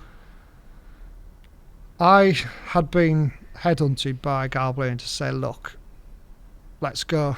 You go with us. Come with us. We'll go separate. You work for us. And with all due respect to Leader had planned to drop several of their key brands that were clashing with their owned brands. Like MAP. Yeah, understandable. So eventually they were going to drop Garbolino. So amicably I said, right, I am going to take on Garbolino. I'm going to leave. And it was quite amicable. It was fine. And always had a good relationship with Leader. So I basically took on the management of Garbolino in the UK. Quite a big role, that, Darren, isn't it? Yeah, well, it is, and it was a big jump for me because I'd never actually done anything other than go with the flow. I'd been given a job from Polly, handed on a plate. I'd moved to a business that had been sold, so I'd been handed on a plate again, and a great role and a really good, safe business in Leader with pension benefits and everything. Really good sound business. To going and working for a French company, French speaking, French people, French ethos, but I felt I could do something with it. I felt I could move it on. Garbolino at the time only sold poles, a few rods that I'd sourced from China through Leader, and luggage. That was pretty much it. So I had quite a nice few blank pages of paper to fill, and we basically really cranked the brand up. The next 10 years, it's fantastic. We went direct into stores in the UK, and it was at the point where pole fishing was massive. There was lots of different price points in poles. You know, you could buy a pole from £99 up to £2,000. Nowadays, pole fishing or pole sales have polarised quite a lot, so there's a lot less price points. But there's still a good marketplace for good quality poles, and Garbolino's got a fantastic name in poles. But we also do lots of everything. Like every brand does everything these days, so we're a brand that has to do everything. But Garbolino is only one part of the business I work for, because like most businesses, Garbolino was taken over 8 years ago by a company called Cert. Is that how long ago Cert took over? Yeah, 8 I was years at ago. DHP, I think, at the time. I can remember it was a massive thing in tackle and guns and everything. Yeah. So 8 years ago. So, you know, we've got brands like Sunset, which is our fishing brand. We've just bought a €5 million business called JMC, which is the number one fly fishing business, game fishing business in France. Wow. We've got Sakura, which is a low brand. You know, we've got a cart brand that is very French. We've got bait boats we sell, things like there's all kinds of stuff. And how much involvement in all these other internal brands do you have? All of it. Oh, so you don't just sit at home and look at a few Garbolino I've got floats. more hats than these Camazan ones here. I brought so you're not that busy then. No. But it's a very organised business. It's a big business.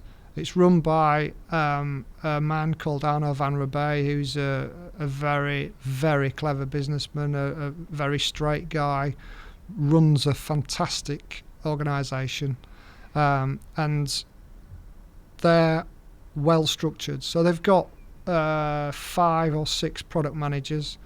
We've got a resident engineer who was at Garbolino with us, a guy called Jerome Miseg. He still builds profiles for rods and poles and everything else to go over to China. So with poles we use our own mandrels still, things like that. So lots of benefits. I get involved in very much so in Garbolino product development.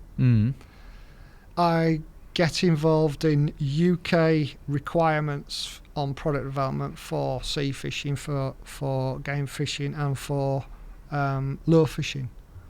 And so there's quite a lot to do. So people from these other brands, from the game fishing side, from the lure fishing side, Sakura, did you say it is? Sakura, yeah. They'll say, come on then, Darren, what do we need to develop for the UK market in terms of lures? Yeah. That must keep your job really fresh. Yeah, it does. Doing all that. Which is why, I mean, I love all aspects of fishing. I like to try all different things, and, you know, I go fly fishing on holiday. I think Toby's got a few pictures, haven't you, of my bone fishing. I absolutely love bone fishing.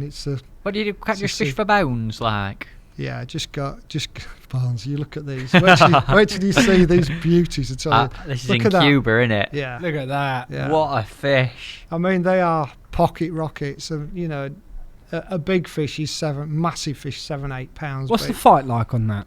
The best ever. I bet it's honestly, unreal. Toby, you cannot believe it. They go off at 100 miles an hour. But one of the things that these fish are, you're both anglers and you'll appreciate this. This is all sight fishing, so you've got a pair of Polaroids on, a big hat, and you've got all your UV clothing, because it's like 45 degrees. Yeah, I was going to say, it looks a bit salt hot. flats. You're in, like, where I go in Cuba, it's like 39 square kilometres of salt flats that are knee deep with a few river troughs going in and out. Fantastic. And it's red hot, absolutely red hot. And you sat there a lot of the time with that fly, you've got that fly basically in your hand, and the guide's on the back of the boat on the punt up in the tower, and he's punting you along, and you're just looking, and all of a sudden you go, bonefish, 10 o'clock, wow. 20 metres, and you're going, where's 10 o'clock, where's 10 o'clock? It's like, and these fish are like, they're the stealth, they're like fighter pilot planes. You know, they come in and you go, where is it? And you have to learn to actually see them. You know, we look for carp and things like that. they're easy to see. These things, look, you see the shape and the colouring on the top of it. It's exactly the same as the colour of that water behind. So you're looking incredible. For, until they come really close, what you're looking for is the shadow the fish casts on the sand. Because you cannot see the fish. It's incredible. Because that water is clear, isn't it? Look at that. It's amazing. And you're guaranteed to catch them if you go out there, Darren? If you go with the right guide and you can cast a fly enough, then it's always very windy there. I'd love to go and have a pop at that. It's amazing. Yeah. Absolutely amazing. Lots of places in the world that you can actually catch them, but we're going to book a little holiday, Matt. That's what I was going to say. I think we should do a vlog there. Definitely. Rooney will let us do that, won't he? That's in the budget. Well, you need a guide, don't you? I know where I'm going. Perfect. There you go. You're coming along, Darren. But what I was going to say, and what is amazing with these fish, is they always say with the bonefish, if you can get a fly to it without disturbing it, the chances are it'll find it and take it. Because you fish with flies with rubber trails, so you'll maybe have a little bead on in sometimes, but other times you just have the flights out. So you cast it out in the same way as you would a fish moving towards you. So you try and cast it enough in front of it not to scare it, but close enough so that it can actually see it or hear it. And I never forget that several times I've seen it happen with bonefish. They come close to the boat and you cast out, you might cast out say 15, 20 metres, and you strip it back. And the idea of stripping it back is the fly makes a noise in the sand as well as the fish being able to see it. As soon as these fish hear your hook, because they think the shrimps, they just freeze, and you can see the gills moving and the tentacles, and it's like they're almost ecstatic, there's food, where is it? And you can see them go like that, almost shivering. And then and the guy's going strip, and going strip, and he's going, this bonefish coming closer and closer, and you're nearly down to the leader, and you see it just takes it, and you can't strike with the bonefish, because if you strike, it'll just smash you. That one was probably £3, £4. That'll break you on 12-pound line if you're not careful. How long does it take you to get them in? It depends, but normally you hook them and they just go and they can easily take 100 metres of line on. Never. Easily. And look at the tail on it. Look at the size of it. We're going. Yeah, that's it. And it's like and is it going to ever stop? Wow. And the adrenaline is pumping. It's fantastic. Yeah, wow. Absolutely. It epitomises why we go fishing. Yeah. I'd love a go at that, honestly. Pure adrenaline on a fighter pilot of a fish. Look at him. I'd love a go at that. Fighter plane, should I say, yeah. Amazing. So you do some fly tackle as well? Bit of everything. Dibble and dabble in a bit of everything. So it's a bit of a tangent there, I know. Good tangent. Holiday booked tangent. So I know a bit about fly fishing. I like to do a bit of lure fishing, a bit of barbel fishing, all sorts. And I sort of see it as a way of sort of chilling out. Little bit of a getaway. Yeah. But what I do with Jules, she says, we need to go on holiday. So book wherever you want. And wherever we go, or wherever we plan to go, I just research what fish are there, and I just prep all my gear to catch those fish. So you take all your own stuff to go and have a go with it? Just research, go on YouTube, find out what they catch where. And we went to Sri Lanka a few years ago, and I went barramundi fishing, which was brilliant. But they catch them on loads there. So I'll just go and find out what I need to do. But book a guide. Sometimes it's very cheap, other times it's quite expensive, but it's worth it if you're going to do it. I only go 2 or 3 days in 2 weeks, so Jules gets a really nice holiday and I get to go fishing for a win-win all round. I'd love a photo with a bonefish stood in the sand flats, fly right in my mouth like Darren on that photo. Brilliant. I want that picture. Honestly, I do. It's addictive though. I can imagine. Just fantastic. So day-to-day life as Darren Cox, what does your role involve now? Have you got people working with you in the UK? Are you the only man on the ground? What do you do when you sit down at your desk? Or what is a working week for Darren Cox? I just go fishing, don't I? Well, I think that's what everyone thinks, a lot of people think that. think you go fishing as well, don't you? Yeah, what's it? I drew next to a bloke called Nathan on the tees on Sunday, and he come down and he went, must be lovely for you just going fishing every day. Just having a sip of my water, I spat it everywhere. Yeah. Well, what does my job entail? Basically, from the start of, if I start the year, which is my sort of year starts now, and that is putting together the UK base catalogue. And that consists of all these brands, 300 pages. The French do it in French and I do it in English.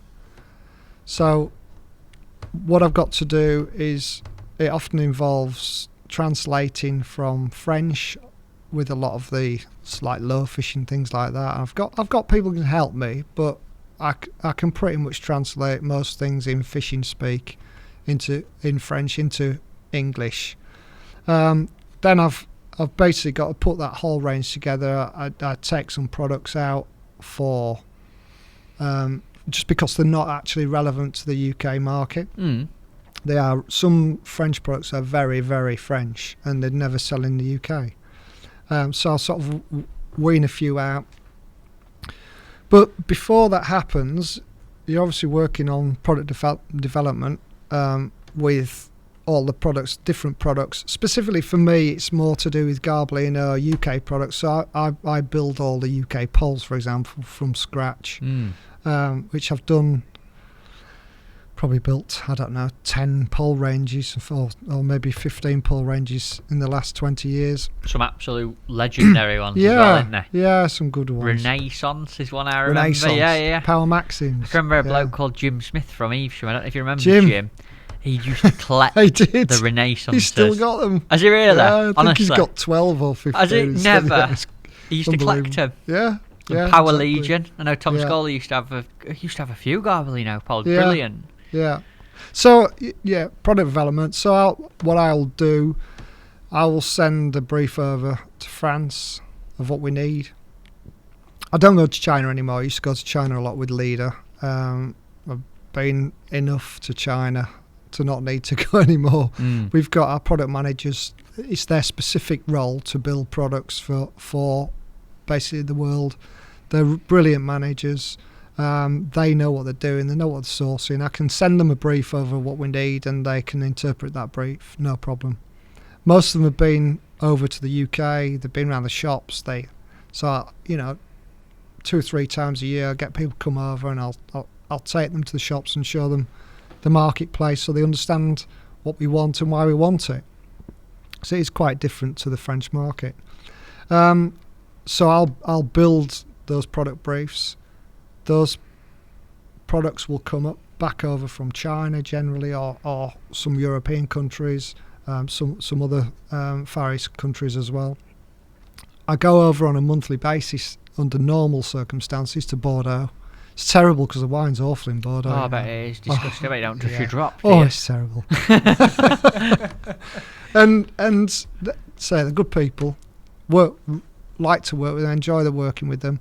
They've become my friends over a lot of years. And it's a bit like this lovely place you've got here. You've got lots of friendly people smiling, same sort of thing. So I've got all that side of the work to do, the product development, the specs. I've got to price them. I've got to put complete pricing plans together and discount structures and market research as to how they fit in the market. I support packaging data and things like that. And artwork and stuff like that. I've got pretty much do most of the product development work, albeit with people who can do it for me. So if it's bespoke to UK, then I'll do the whole thing. If it's part of the range, then I'll just contribute as to what I require on it, in it, around it for the UK. Pick what you need for our country. Yeah. And of course, day-to-day business, I've got sales guys in the UK who are visiting shops, key customers. So I've got to support them. I've got to put all the marketing literature together to support what they do. and make sure they've got everything they need. I go out and visit a lot of the shops with them. So we have regular launches of products, so we've got to make sure that all our literature is ready to go at the right time, and they've got the samples and everything in position. So quite a lot, to be honest, Matt. Do you have any? I'm listening to this thinking. The question I want to ask is: do you have any staff or support around you to do it in the UK, or do you do it all yourself? I do it all myself. Wow! But I do have very good support from France. Right. So we've got graphics people in France. We've got designers in France. We've got product engineers in France. So I have a very good structure available to me. It's in a different country, but you've seen yourself how we can work remotely these days. You can pull from them resources over there, but you are the key coordinator to that brand in the UK. Yeah. Well, you do a great job of it, mate. Well, you do. We try our best. It's hard at times. Brexit has thrown an odd spanner in over the last few months, but we're getting around it. Darren, just for interest in myself, it might be a simple question, so if it is, I'm sorry. How much does the range over here differ from the range in France? It's quite interesting actually, Toby, because a lot of people don't realise. But take carp fishing for example. Take a range of hooks. The main sizes of hooks in carp fishing over here. Correct me if I'm wrong, but they're more to do with 6 and 8s than they are 2s and 4s. Right, okay. Which is what they are in France, talking bigger hooks. And they're using a lot more 13-foot rods. They're using bigger, sturdier carp pods. They're using boat pods a lot more and things like that. They're using long-distance bait boats. And a lot of it's to do with the size of the fish they're catching and the vastness of some of the venues that they're fishing. In terms of match fishing, there are in Belgium, Holland and France, most competitions are limited to 13 metres, and in Belgium I think it's 11.5 metres. So if you try and build a 16 metre pole out of a 13 metre one, you'll get the wrong pole. You can't physically do it because a French angler sits on his 13 metre section. That's the full length he needs. So he needs a strong pole all the time at 13 metres, but he needs it to be the lightest pole. So they tend to build strength in the back end. But if you add 2 more sections to that pole to make it 16 metres, suddenly you're pushing a lot more weight out into the water. So your downforce is so much greater. So you've got to build a new pole. You can have top 6 sections, potentially it's very similar, but you've got to build a new back end. That's really interesting, actually, because that's quite a difference. Massive difference, yeah absolutely, because we only sell match poles of 16 metres, don't we? We only buy them as anglers. So that's just one example. But and the other thing is, in France, silver fishing is still a lot more important than it is to us. They're still fishing for a lot more for bream and roach and river fishing and deep canal fishing as opposed to commercial fishing. Right. Their style of commercials they call carpodromes in Belgium and northern France is becoming more popular. It's becoming more like the UK, but it's very quirky. You know, the most of the venues are deeper, so they want to buy packs in top 4s and top 5s, and they are fishing with the most ridiculous size elastics that you could ever. It's like bungee rope, isn't it? It is bungee rope. 5 mil. That's just 5 mil. Solid elastics, 5 mil. And they want them thicker. But the trouble is, you make them thicker, you've got to make a pole that'll take them. It's almost a whole new product range, isn't it? Or it is a whole new product range. It is a whole new product range. Yeah. It's incredible. Phenomenal. Yeah. But up to big floats, they use, the classic is if you try and sell a range of commercial carp fishery floats in France, then our top range pole in the UK, best selling will be 0.3, 0.4, 0.5, and our top end biggest pole float might be gram. In France, they start at 0.8 to 2 gram. Wow, yeah. So that they're totally different to the type of business that we have. So lots of examples. Very interesting. Really interesting. Yeah. What's your best memory of working for Garbolino, Darren? You've been there 20 years now, haven't you? Yeah. What's your single best memory? My single best memory.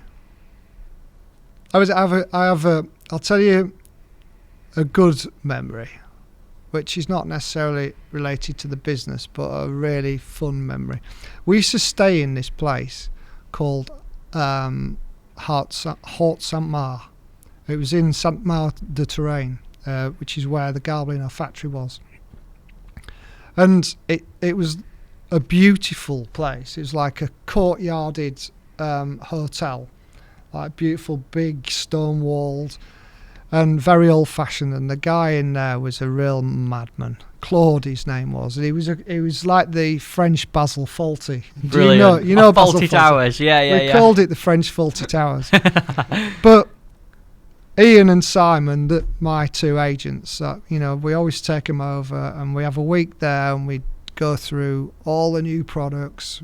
We talk tactics, and we plan our whole year in that week. And it's a great week because we have a nice meal out every night. And this one particular time, we'd been out to another restaurant. There's a good restaurant here, but they had this dog in there. It was a Doberman.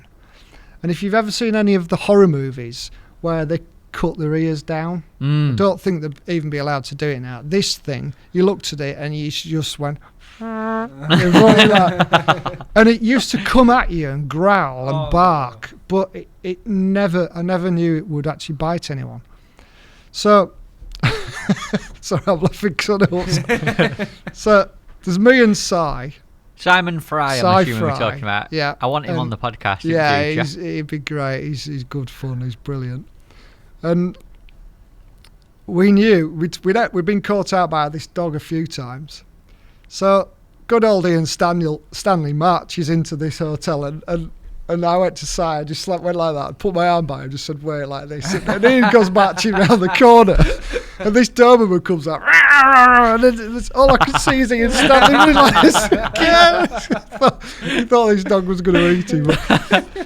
And that same week, obviously, if you go to France every month, you've got to like red wine. And basically, we were based in the Loire Valley, and now we're in Bordeaux. So two of arguably the greatest wine areas in France.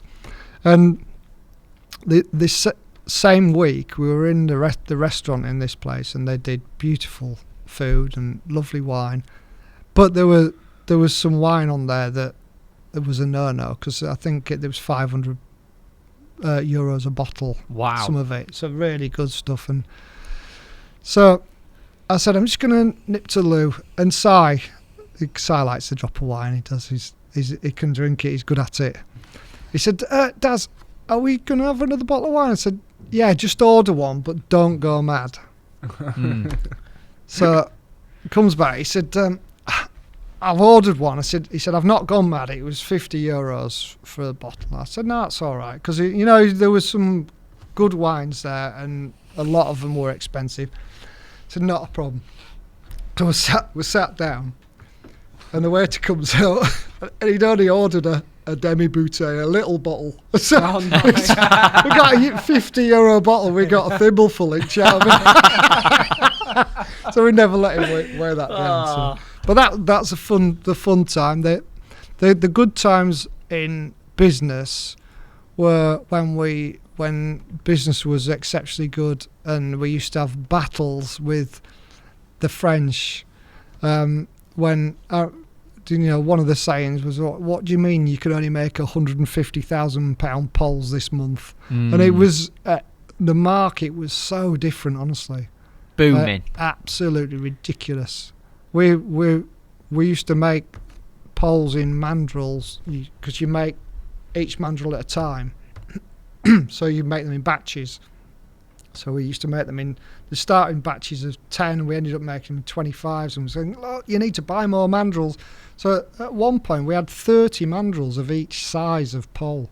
So you had 30 times basically 11 sections at that point. And you're watching them come in, be made, shipped out, selling them to shops, people asking for more. You must get a right business buzz off that, Darren, when it's happening. Fantastic, yeah. Yeah, but the market's not like that for poles anymore, or rods. But it's still very good. But it was a real boom time. You've enjoyed it. I can tell you really enjoyed it and done really well. I've had a fantastic career in fishing, working.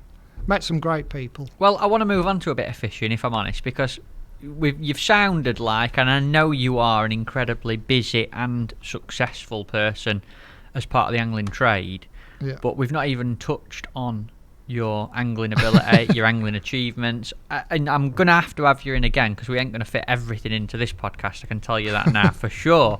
But the thing I want to start on your own fishing is the move to the Midlands was signalled by your work career, moving for DAM into Leamington, etc. And I know that you ended up at Camasan Starlets. Yeah. Was that because you lived down there, got fishing with them anglers? How did you end up with that team? Because it is respected as, you know, one of the very best there's ever been. Yeah, I mean, we've always battled with Barnsley and Dorking. Yeah, you're Barnsley man, and those three teams pretty much have ruled the roost for a lot of years, haven't they? There's been a few, you know, Essex a few years ago, but they're no longer. And Starlets are still there and still doing very, very well.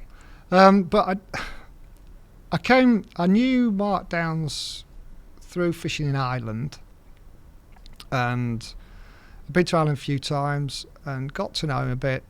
But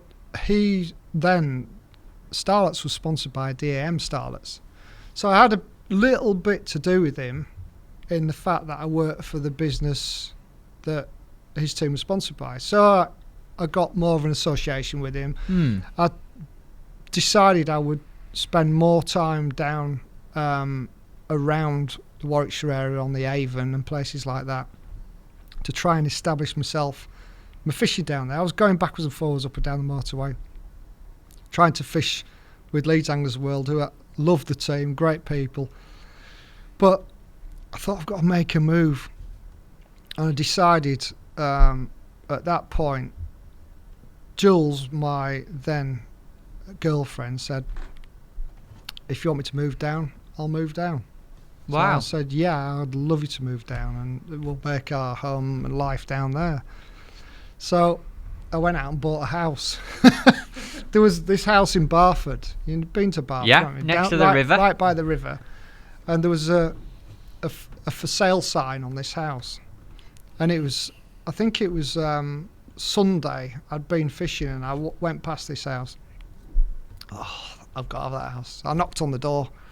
I said, I'm really sorry, I don't mean to just butt in on Sunday, but I can't get in touch with the estate agent till tomorrow. Your house, is it still for sale? Can I book an appointment? He said, we've sold it. Oh no. I thought you were going to say, yeah, come in. No, well, he said, we sold it, but you can have a look in if you want. I said, well, cheers. If you sold it. He said, well, we've had an offer for it, but we're not sure whether we're going to accept it. I said, oh, right, why is that? He said, well, it's for for 2,000 less than the asking price. I said, well, I don't know what the asking price is. And it was 55 grand then. I said, I'll give you 55 grand for it. He said, you can have it. No. I hadn't even looked round. So I looked round. It was only a tiny little place, but it was like, that was my home, you know. So I built a platform to move to. Jules came down and we started to make a life down there. And I literally said to the team, I can't come back. My life's down here now. I'm going to fish around here.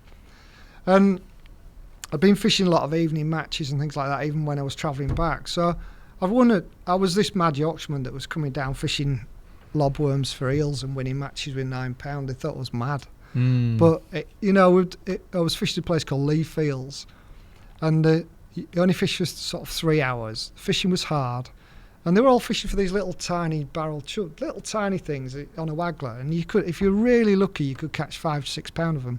And there'd be one peg that you might catch some bream off. And other than that, everybody else was catching £3. So the river was flooded one day, so I filled a maggot feeder up with a load of maggots, put a lobworm on the hook, and it kept towing around with these £1.5, £2 eels.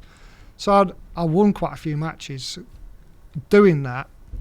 So I got known a little bit in the area, this like mad Yorkshireman coming down, and I've fished a bit at Evesham and places like that where all the people, like the top anglers, fished. A lot of the starlets, I bet, yeah, used to exactly. fish there, yeah.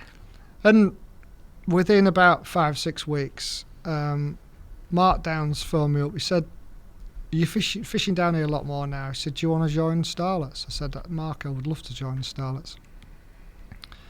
He said, "Right, great." He said, "You'll only be needed for rivers because you basically don't fish anything else." So I thought, well, I do, but yeah, I'll take that. So the week after, it was the end of the season, and they have what they call double header weekend at Rowington on the canal. So the first day I drew next to Dave Burrows on the canal. Absolute canal legend.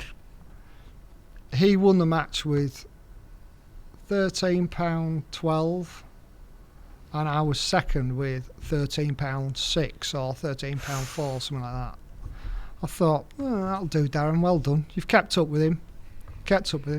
So we were first and second in the match. And the next day, it was on the same canal. And I drew up where they call the pipe at Rowington. I said, there's some big fish up there, some bream and everything up there. So I set my stall out for bream. I put a bit of worm and castor down the middle, just past the middle, and where it starts to shallow up.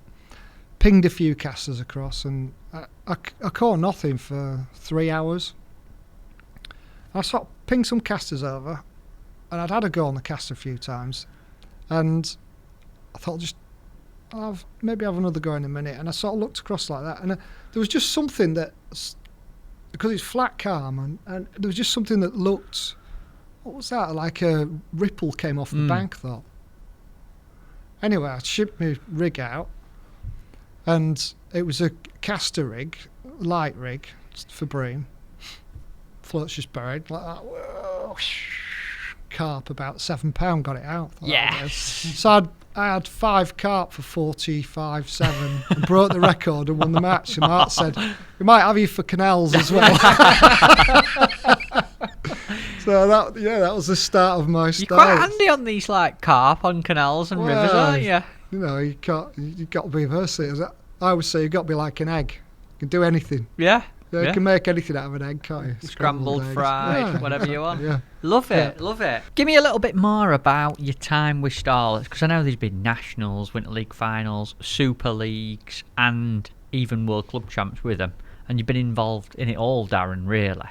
Yeah, it's been fantastic. Best years of my fishing life, to be honest, with Starlets. I'm a team angler through and through, and I really do love fishing with a gang of people and when you win, it's just so good, isn't it? As a team? Oh, as a team, it's fantastic. I had some great memories, some great times and wins. Like you said, been really fortunate. We've won. That's a good winning picture. I mean, that's a great picture. That. Look at that. There's some faces there, isn't there? I recognise some in there. Yeah, there is one. Look at little Rooney. Look at Rooney on the left. Rooney and Martin Green. Mark Downs, Cy Fry there next to Mark Downs. Cy Fry actually won the National that day. Where was that? That was on the Milton Keynes Canal, Grand Union Canal, Milton Keynes. But quite a good story, that, because just a quick story, this one, though, it's not too long. Go on. Martin Green lived in Milton Keynes, and he knew that canal like the back of his hand. Really, really knew it well, and he was very, very good on it. And he said to us, "If we have a national on the Grand Union Canal, we'll win it." And we're all going, yeah, Martin, yeah. You can't say that. Anyway, cut a long story short, he had a method on this canal which almost guaranteed you catching skimmers in your peg if they were there. Right. Can you tell us what it is? Yeah, of course I can. Yeah, no problem. And it was very straightforward. He said what happens on this canal is most of the bream feed straight away. So you put your bait in and you'll catch any bream in your peg. He said you got to just go to the far shelf, start to go up the far shelf and find that nice slope that they live on, not too severe, but just where they feed, where all the rubbish comes back off the top shelf and back down. And he said at the start of the match, what we do, we put 2 or 3 big, really dry balls of ground bait. I think it was Census Lake that we used, something like that. Put virtually no bait in it, just a few dead maggots. Put it in, and he said you go in with a 16 or an 18 hook and double red maggot. Well, within 15 minutes, this is a 12-man squad. I think 10 of us had caught more than one skimmer. Never. What a start. Between 8 ounce and £1.25 pound. Which on a national to is to mega. A man. Yeah. Sci-Fi had probably had 10 by then. And he went on and won the national easily. So, but we absolutely paralysed it. It was fantastic. It was a really great national. And to win, because that was the first national that Starlets had won for a long time. I mean a long, long time. I think before that they were actually under the auspices of BAA, like one of the first Starlets outings. And to win that convincingly with a proper team plan, it's always so good. And fair play to Martin, he did a fantastic job. And so we had the individual winner and we won it easy. And that was it. I think that was the first time we went to the World Club Champs. What's your most memorable win or event you've fished with Starlets, Darren? Oh, that's tough, is that? That is a real tough question. Because I think at one point you captained the team to a couple of victories yourself, hadn't you, when Downs has been away? Yeah. They were great times as well. I mean, you worry when Mark Downs and Sean Ashby are away with England and the Division 1 Nationals on. I mean, it shouldn't ever really happen that, because your national anglers should be allowed to fish in the national competition. But it happened a lot then, and two or 3 years running, I was left basically with a really good team, but 2 of your top guys missing.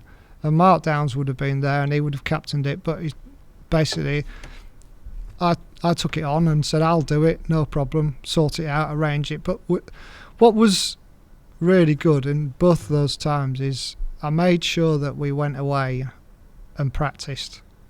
We went away as a squad and practised and had a good time.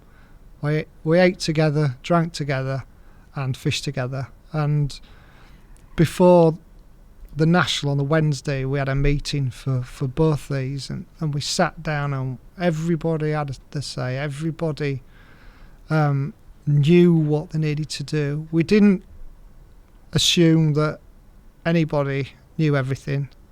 We expected everybody to say what they thought we should do, and for that one in particular, I didn't captain that one, but when we went to the Huntsville, we covered quite a few areas in practice.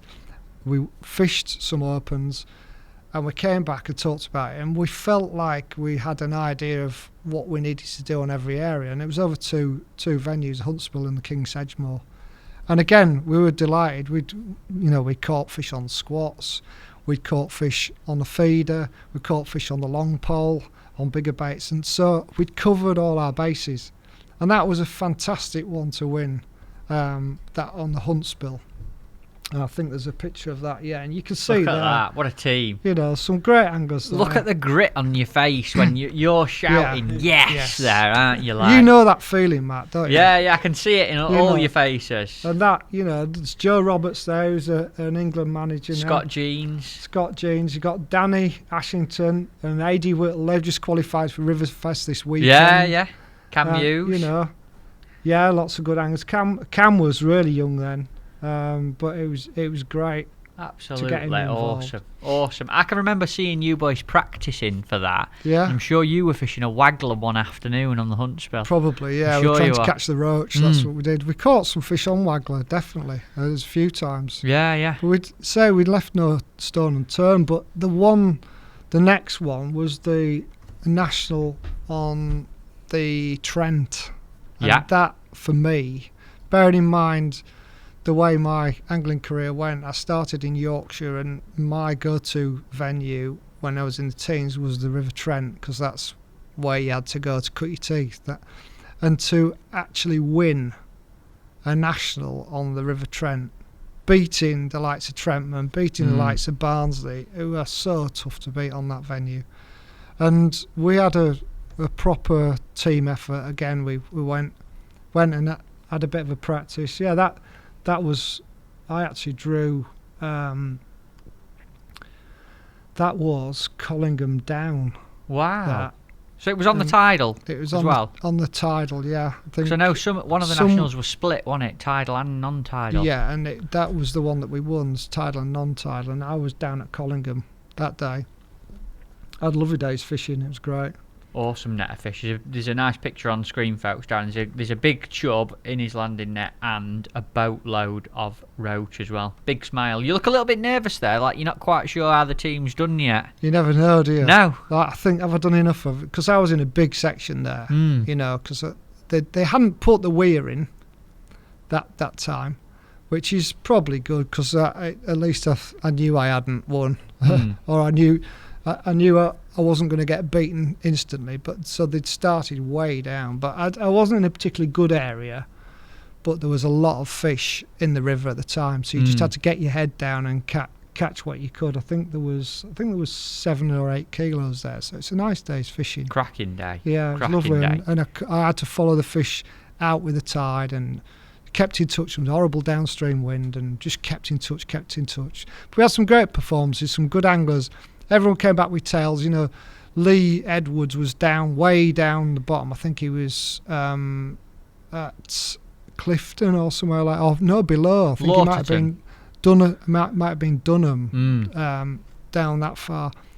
Nobody could catch anything, and he's caught like 50 pairs of eyes, and those 50 pairs of eyes have got him about 25 points that he shouldn't have had. You know, he caught an odd fish, but then it just switched off, and it's that kind of thing that it wins you matches. When you've got a team firing on all cylinders, and they'll run through walls to catch fish for you. That's a team performance, isn't it? That's when you win. Yes. Because every one of those anglers believed they had something in their armoury to get them out. You know, we caught some flatties on chopworm feeders and things like that, and it was just brilliant, absolutely brilliant, great times. You know, we mentioned the nationals, but we've also got Super League, the original Super League, that was regional based. So you sort of had to win your league regionally to qualify for a 2-day final, and the 2-day finals were always on 2 different venues, and one was an actual venue, normally the Trent, and the second day you actually went to somewhere like Hayford Fishery, and the Trent was pretty good then. It wasn't the best river the Trent had been, but they allowed bloodworm at Long Higgin, for example, and it just turned into a great event. We had a couple of years where the river was up slightly, and it was early on. I think it was the first weekend in July. The finals were, and it was just a great match. I mean, the first year we qualified, I was 3rd individual. You must have been met up with that in a Brennan Super League final. Absolutely fantastic. I had a nice day's fishing, and then the year after, I only went and drew the same peg again. Never on the river. Yeah, on the river. And it was the upstream end peg. It wasn't a naughty peg, but it was upstream end peg, so it was a good peg, and you're always going to get your extra points. But again, the river was up a little bit, and I had like a little balled it in the start, and then a little ball of chuck with casters and joker in it, caught loads and loads of roach, and then I snared a tench. Never. On the Trent? On the Trent. Is it even known for tench? Well, Long Higgin, they used to catch a few tench on that bit, because it is quite a lot deeper and steadier. Right. Surprised I didn't catch a carp based on some of the earlier stories. Anyway, I did catch another tench later on. Just another one. And at the end of the match, I think Craig Evans was behind me from Highfield. He said, "Are you catching?" I said, "Slowed down now." I said, "I've had a tench, but I can't get a bite off any of the roach." I said, "There might be another tench there." There was 5 minutes to go. I put a double cast on and said, "Come on, we'll try and get a tench." It went down on a big float, about 3 gram round body float. Eased it through and he's buried and caught another tench. I thought, fantastic. Lovely. It's lovely when it goes well like that. But again, I won that, and I was really, really privileged to win the year after. I won the carp match at Hayford Fishery. So fantastic achievements, them, Darren. To win them really both are. was just mega, and that sort of really helped in my fishing career. But Starlets did so much for me. We used to go every year on the Census Challenge final. We fished against the best French anglers. And at that point in time, there were people like, Jean Dess was at the top of his game, but you could draw next to Gilles Cordan, Eric Luban, even Fouget and people like that were still fishing there. And it was just amazing the amount of the information you got. And going back to ground baiters again, we were learning stuff about ground baits that the UK didn't know about. And Mark Downs was always very close to Census, still is. He was coming back with information that really, really helped us. And when the Winter League final moved on to the Neen Embankment, we had, I think we won that 3 times in 5 years, and that's pretty dominant. Super prestigious event. Mega. We used to go practicing there with Barnsley for a full week. It meant that much, the Winter League final on Embankment. A full week practicing just for that as a team. Yeah, amazing. But I remember I'd been to the European Champs, and Mark had been, and Sean had been, and Steve Heminger had been, and the lads had been practicing whilst we'd been away. And Mark said, you 3 are fishing and I'm fishing because you've been away fishing the pole for England for 2 weeks. You can't not fish. And we got back too late to actually practice. And the lads were brilliant about it because we hadn't had a chance to practice. And they said, no, get that. So he picked the team and we won. And that's probably the first time we won. But we'd sorted the feeding. I don't know who sorted it. Probably Sean, because he's very, very good at that. But we'd sorted it. We knew we had to hold back our joker. Everyone was balling it in and putting loads and loads of joker in their initial mix. And we were pretty much not feeding anything. We're feeding a suggestion. Just so... And you get... Whether you fed loads of joker or none, from that balling in, you got that initial burst of fish. But the important thing was you had to feed the fish as they came into your peg, because if you put everything in, they'd eat it all and go. So you just had to keep them littling off, and it was rock hard balls of double lean, proper rocker, but as rich as possible. Right, so you're constantly putting fresh joker in your peg to keep them. And it's all working for you. And at the end of the match, you're scraping your paper and scraping through your lean with all your joker and ramming as much as you can in. Because the fish, you were feeding the fish when they wanted to fish, and that was a critical thing. Because like that initial burst, you caught them anyway, but you had enough bait left at the end to really eke every fish out your peg. When everyone else's bait's completely run out. So you can imagine everyone else's swims dying, getting weaker, and yours is just getting stronger. Getting better and better. Must feel in control then. Yeah, I would say I was probably at the top of my game then, along with lots of other anglers in that squad who were at the top of the game. I named a few of them, but there's a lot more of them. Heidi Whittle's always been a good contributor, but Cam was coming forward. So, we won that a number of times, did really, really well. And obviously we managed to get through. I think we represented England in the World Club Champs 3 times, which was fantastic. Tell me a little bit about the World Clubs, because I've been on that myself with Barnsley, and I consider it as the best match I've ever fished because I'm there with my mates, with the team. Tell me about your experience of the World Club Champ. Great fun. Absolutely great. Very, very serious, but great times. The first time we went, I think we've been to Croatia, Italy and Slovakia. And we went on the River Var, which you've been to, haven't you? I've never fished the Var. No. Well, it's a raging torrent. It is a channel that comes out of a main river that's used for hydroelectric power. Right. So they open the floodgates, it comes up and it just rips. So I'd had a bit of experience fishing with England on big flat floats, things like that. And I'd been there with England. So had Sean, so had Mark, and so we knew quite a bit about it. But it was fishing very, very difficult. And we got Danny and Heidi and Dan Ashington, Adi Whittle, Scott Jeans, and obviously Keith was. There's a big gang of us, and Paul down. It was great. But the funny thing is, in the England team, we always had at my time we had what we call the Constructors Championships. Right. Because we were going to these venues that you needed 50-gram flat floats, and we just wrecked our poles. we were trying to use the lightest, thinnest poles. So we had a Constructors, because you got Alan, who was fishing at the time with Shimano. You've got Stevie, who was at Mila. You've got Will, who was Dower. Steve Emigray was Drennan, and me with Garbolino, and Sean was Sense. So it's great, because you go to those places and you'd be going out practicing for a week before. And it's serious stuff, but you can have a bit of fun in the week before practice, before the real practice. And so we knew how hard these barbel fought.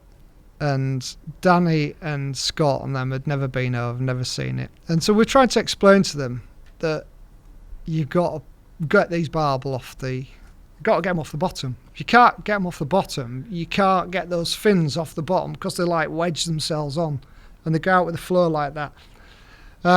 So with a big flat float, and I think we're using black hydro at the time, which we thought was strong enough, but in reality it wasn't, so you just had to pull. I'll never forget Danny in practice. He'd not hooked a barbel for the first day or so. And few people had barbel, but there weren't many about. And Danny hooks a barbel, and Sean goes, "Danny, you've got to pull." And Danny goes, "I'm pulling." I said, "Danny, you've got to pull harder than that." And Sean's going, "Pull harder, pull it out." He said, "Am I pulling hard enough?" I said, "No, pull harder." And all of a sudden his pole just exploded into about 10 bits. And Sean said, "That was hard enough." So I think you lost about 2 or 3 sections. So welcome to the River Var. Brilliant. I bet he took it well though, Dan. He did, yeah. And we got a bronze medal. It was a very, very difficult match. There weren't many fish to be caught. And I think we actually had a blank the second day, but still managed to get a bronze. That's the team there on stage. That's the team, Nice picture. Yeah. Scott looks like he's asleep there. Yeah, he does, doesn't he? Yeah. Brilliant. Yeah. Well, although it's a bronze, I bet that on that kind of venue, doing a kind of fishing you haven't done a lot of, with a team that doesn't do that much of that kind of fishing, must have been a big achievement. Absolutely, yeah. It was a massive achievement, because because we got a blank, we expected that we'd got no chance. But we were astounded when we realised that we'd got bronze, and it was fantastic, absolutely fantastic. Mega. We had a great party that night. Went to the evening session, the evening banquet, and everything. It was brilliant. Lovely, man. But with one of the best times ever with Starlets was when we went on the Hardy Bitter team final in Denmark on Skanderborg Lake. Right.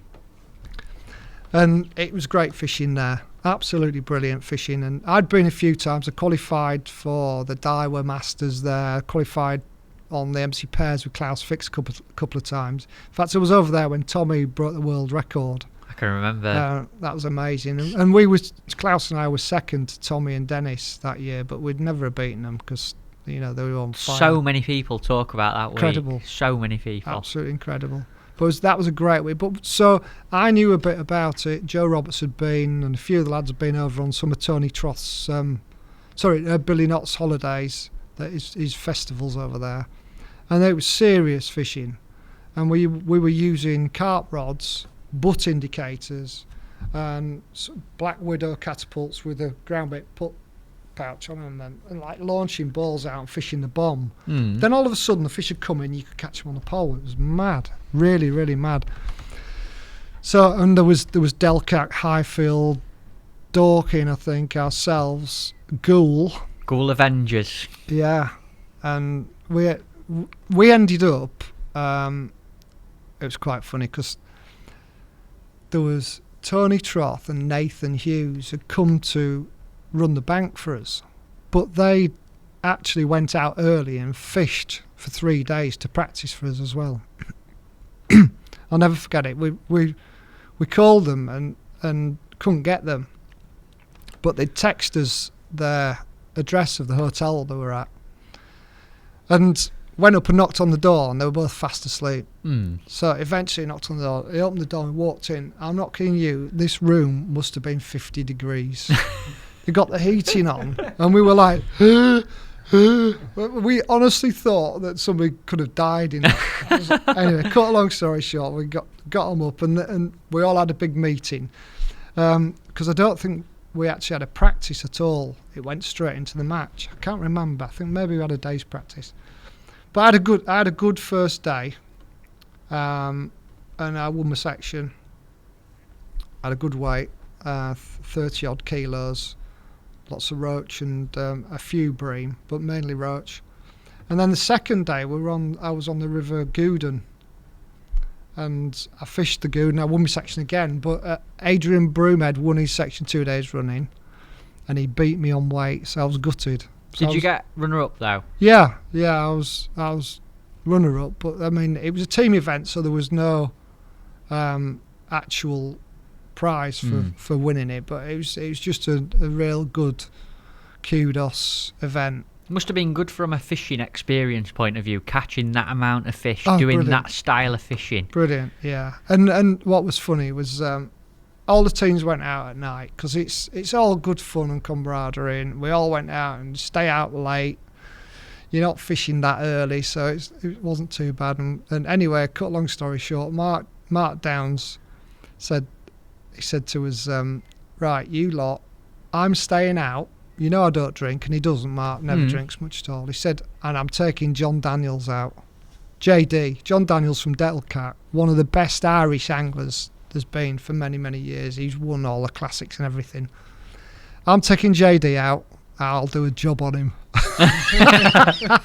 So he took John Daniels out, and we heard nothing. We all got up the next morning and said, "Did you have a good night then, Mark?" He said, "Yeah." He said, "I lost John, so I came home."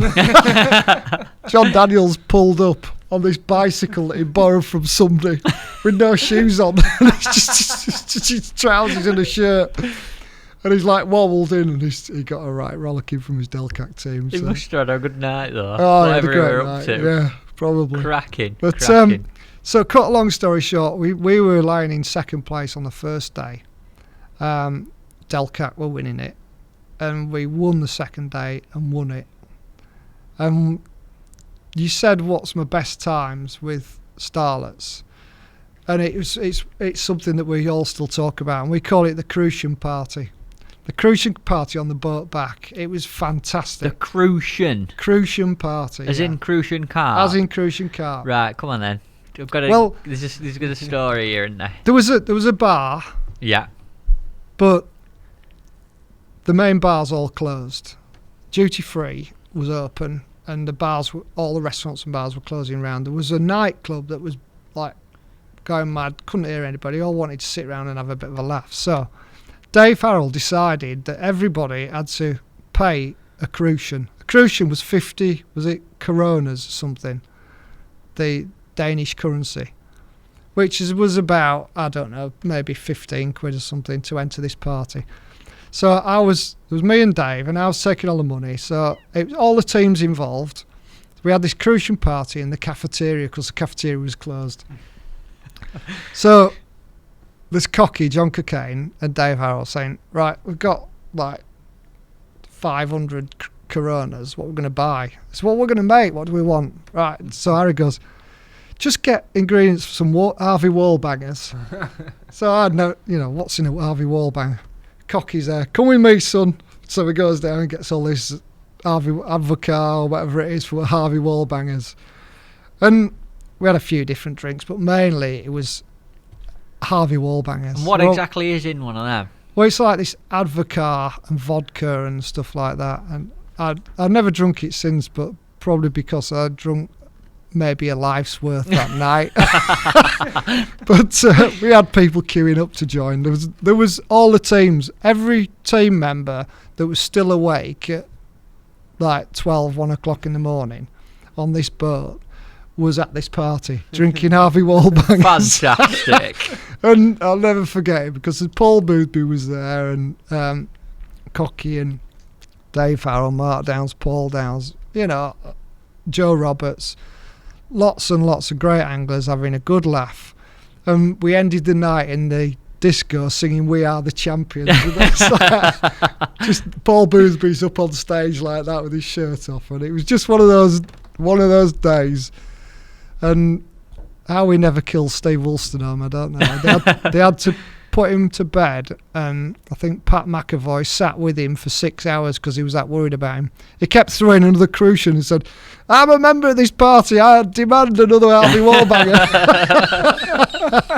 We were counting him out. He was going, awesome. So I wouldn't advocate that I'd love to to anyone have been else. a fly on wall on that party.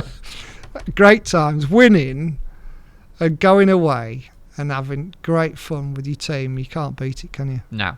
Absolutely fantastic. Absolutely. And talking about teams, we've covered starlets. I don't want to finish a podcast without talking about fishing for England, which I know has been a big part of your career. And if I'm right, you spent about 12 years fishing with the England senior team in the Nations float department. Yeah. How did you get into the England team to start with, Darren?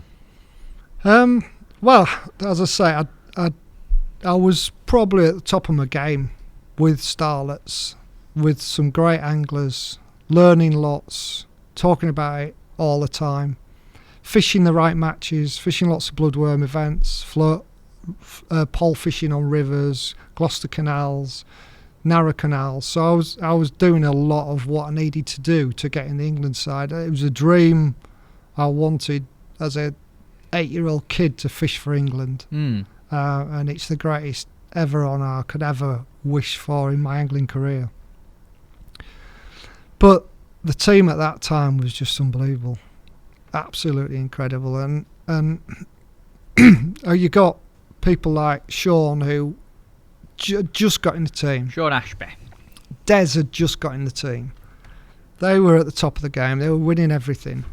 And you've got Bob had pretty much just retired. Nuddy. Yeah, Bob Nudd. Kim Milson had bowed out for one reason or another. I don't know why, but he just didn't want to fish anymore, full stop. Which gave Sean the opportunity to step in, and he did admirably. We all know how well he's done. He's former world champion. He's still as good now as he ever was. So I got invited to fish the Six Nations at Thurston Lakes. Was the first one, so it was a home one. I'll never forget it. It was I think it was about June or July time. Milton Keynes. Yeah, and my son Daniel had just been born, and Julie had chicken pox whilst she was pregnant with him. So it was quite a worry. But she gave birth to him, and as soon as she stopped breastfeeding, he got chicken pox, which is really weird. But it's obviously had the antibody in him around him when he was like being fed with breast milk. This was 2 days before I went to Milton Keynes. Oh no! It's like, oh my goodness me, you know, what on earth's gone on? But anyway, Judy said, "Go, you got to go." So I went, and it was a great experience to fish for England, and I had 2 good days. We won. Again, I learnt a lot. Learnt a lot about feeding, about dropping your rigging. That you probably do it now, where you drop your bulk in and slap the float the opposite way over the top of it. I know exactly what you mean. Yeah. That came from there. Right. That particular week came from what we learnt that day. And how did it come about? Who come up with that? I think it was Des, actually. It was because we were getting a lot of fish in the peg, but you couldn't fish big rigs for them. So we're trying to find ways of getting a small rig down quicker. So we found that cocked you a 0.4 or 0.5 float much quicker than dropping it in vertical or laying it in. And it just seemed to become the right way. And Steve Emger and I went and had a practice before all this, and we found that, I've got the Census Aramix. We found that was fantastic for deadening your mix, and it got us better stamped fish. That's the really sweet, sticky Census like stuff in a bottle. Yeah. Yeah, and that caught us a lot more fish, and the team took that on. Steve and I worked it out between us, messed about with it, and we realised that it was definitely better. Because we were the 2 new kids, we said, come on, you and me will go and practice together. And we had a few days there. Just try and get a bit of a, like a leg up and understand the venue and what we're going to be doing. So it was great that mix was adopted by the squad from what we found out, which was a real boost. Made you feel good and made you feel like you were right to be part of it. So that was the first one I fished, and then we. And how did you do? I did all right. I had I think I was 2nd and 3rd in my section, so okay, but I did all right. Yeah, decent debut. Yeah, decent debut, and then the next year we went to Sully-sur-Loire, which was a catfish venue, catfish and skimmers, which was pretty damn good. I'm assuming that's in France. Yeah, I think I might have a picture of that, Tob. There it is. Yeah, there you go. And you see they were all tiny catfish. They are little tiny ones. They're horrible little things. Yeah, they are, because I had a picture. I tried to find a picture of my hand. My hand was in absolute pieces. You know what it's like. The little ones you try and pick up and they just wriggle and spike you 10 times. Little ones are the worst. Are they little catfish? Yeah. Poisson chat, Tobe. You've probably heard carp anglers talk about them. Yeah. That's mad. I didn't realise that. Yeah, there's loads and loads of them. But it was another very good technical venue. We could catch catfish on the bottom, but we also found that by fishing, I think it was about 9 centimetres off the bottom, you could catch some skimmers and roach at times in your peg.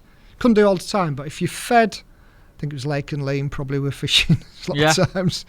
You fed a ball of Lake and Leam, go straight on top of it, just off bottom, then you catch up, you see there's a skimmer and a roach. Yeah, odd little bonus silver. Yeah. But my peg that day, it was fantastic. I drew a good peg. I drew A1. Any M peg in World Champs and Internationals is good, isn't it? Drew A1, but I drew next to Philippe Gazanois, and used to call him Mr. Cat, and they said he was the boy. Anyway, I absolutely spanked his backside. Yeah, probably thanks to the M peg largely. But I think I had 6 kilos, and I had a fantastic 5 kilos 900 maybe. I had a great day, and I had like basically I think I was the 2nd biggest weight on the day. And won the section. And then the 2nd day I moved down the lake, and there were less catfish and more of these skimmers, and I caught just like we'd sorted it with like a soft ball of Lake and Leam, and I caught a lot less, but I was next to Gilles Cordin. Know Gilles really well, yeah? And I beat Gilles. Wow. And I was like... And that just gives you so much confidence, you know, like... And I ended up... I had two wins, but Eric Luban had 2 wins and he beat me on weight. So... And we won the team, so it's all great experience. Fantastic. But getting into the European side, I had to wait another couple of years.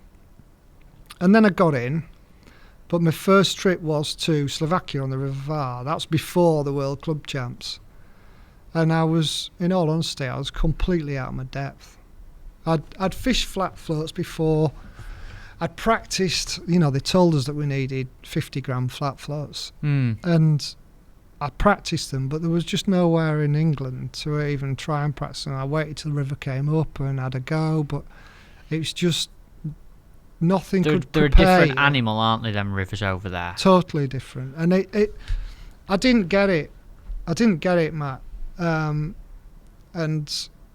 I didn't know why I didn't get it, in all honesty, that year. I came away thinking, what did I do? Why? I just don't think I was good enough. I don't think I was experienced enough. You know, I was fishing against 5 other guys in the England team to get in the squad, in the team on the day, and I wasn't good enough. Didn't have experience, and I realised it quickly. And then I spoke to the 2 Marks, and said, leave me out for this one. When did you, at what point in the week, so obviously you've got 5 days practice, event Saturday, Sunday, at what point in the week did you go and speak to the management? I think it was Wednesday evening. I said to them that if there's anything you want me to do tomorrow as an experiment, let me do it. Let the other lads stay on what they're supposed to be doing. Takes some guts to do that, Darren. It does, but I think you've got to, you know, sounds daft, but you represent your country, and you got to be true to yourself and your country, otherwise you ain't going anywhere, are you? And so I didn't fish that year. I had the chance to fish on the second day, and it would have been Alan that would have dropped out because he was the lowest scorer. Alan Scothorne. Yeah. Now 5 times world champion. 5 times. Unbelievable. Yeah. And I declined it. I got a rollicking off Stevie Gardner for declining it. He said, you shouldn't ever decline it. You should fish, get in there and give yourself a chance. Fair enough, Steve. And I understand his thinking, but I just didn't feel right to fish. Said, no, Alan's had another day's experience. He's fished this type of venue before. They've just been on the River Seine in the World Championships and won it. Doing that sort of fishing. Doing that. Bottle job, waiting for one fish. Anyway, cut long story short, Alan had a terrible day. He didn't catch, I think he caught 1 tiny fish. And he wasn't alone because the whole of his section was rubbish down that bottom end. But I thought to myself, if that had been me, if I'd have actually taken that opportunity and then not caught anything, then people look at Alan and say, well, it was Alan, there was no fish there. But I was a new kid on the block. If I'd have taken that opportunity and not caught anything, they'd say, what's he doing fishing for England, sort of thing. So I felt that I'd made the right decision. But when you're driving home from Slovakia, when you just practiced for 2 weeks solid and you've never got a chance to fish, that's tough to swallow. But you know what they said, what doesn't kill you makes you stronger. And I'm only little, but I'm as tough as hell. And mentally and physically, I'm tough. And I set my stall out to say, right, you got to make yourself better at it, and I did. I worked at it. I fished, did that kind of thing a lot more. And the problem was, a lot of the venues at the time were, like Slovenia, Slovakia, Czech Republic. They're all flat float fishing because a lot of them are spate rivers, and if it rains, they come up, and you've got to be prepared. So got a lot of experience of that, and I feel I'm pretty good at it now, but I understand it. But it was about the feeding. I didn't get. We were fishing with sticky mag, and we were fishing with hard balls of ground bait. I didn't have the experience to understand where my feed was going, and I think that's largely the crux of it. And where do you get that experience? Just from going, doing it, which all them other 5 anglers Tell you have. why?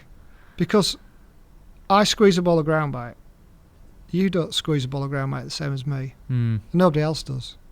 You can't say squeeze a ball of ground bait and show me how hard you can make the same mix. But what you actually do with it? Yeah. How hard you squeeze it? If you make it, your hand's slightly bigger, smaller, you make it slightly different. And at the time, it was still one hand throwing it in or potting it, but you still had to make the ball with one hand and put it in a pot if you're potting it. And it's just little tiny things. And those little tiny things, when you're talking about Will Raisin, Stevie Gardner, Alan Scothorne, Sean Ashby, and now Matt Godfrey, and lots of other fantastic anglers, those little tiny little percentages are what win you gold medals, and I learnt a lot from that. And I went back and went to Rio the year later, which was slider fishing, and I loved it. Didn't get in on the first day, and I should have done, to be honest. Why do you think you didn't get in first day? Probably because I didn't fish the year before, and I was still the new kid. But I had the results to get in. But I got to go the second day, and I did well. I think I was 4th in I think it was 20-odd peg, 26 peg section. Brilliant. So I was 4th in that, so I was pleased with that.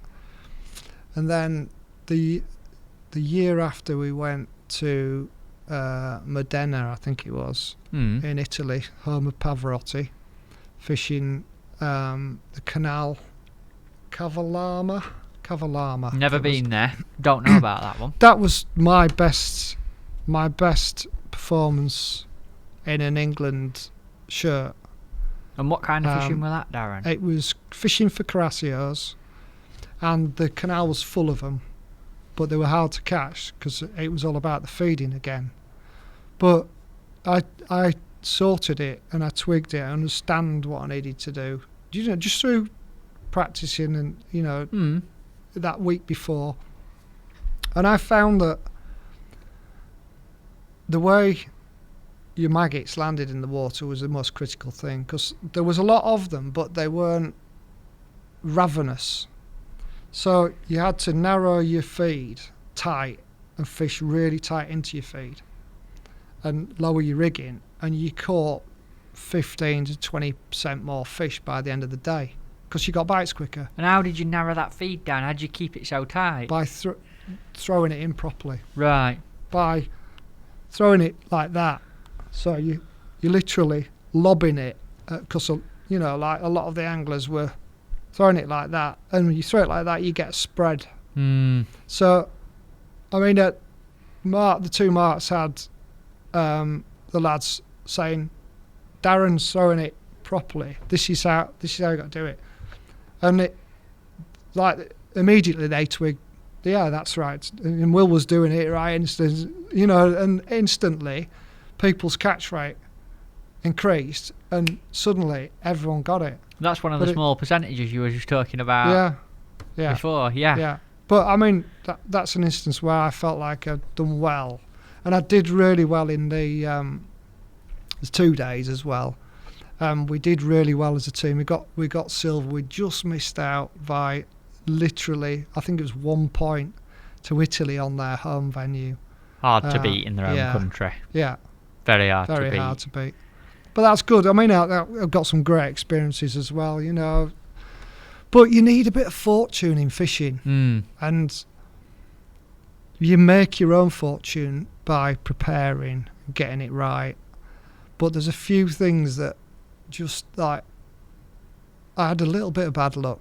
Now, I'm not saying that it cost me my place, but I just had a little bit of like didn't have the rub of the green. And just give you an example, one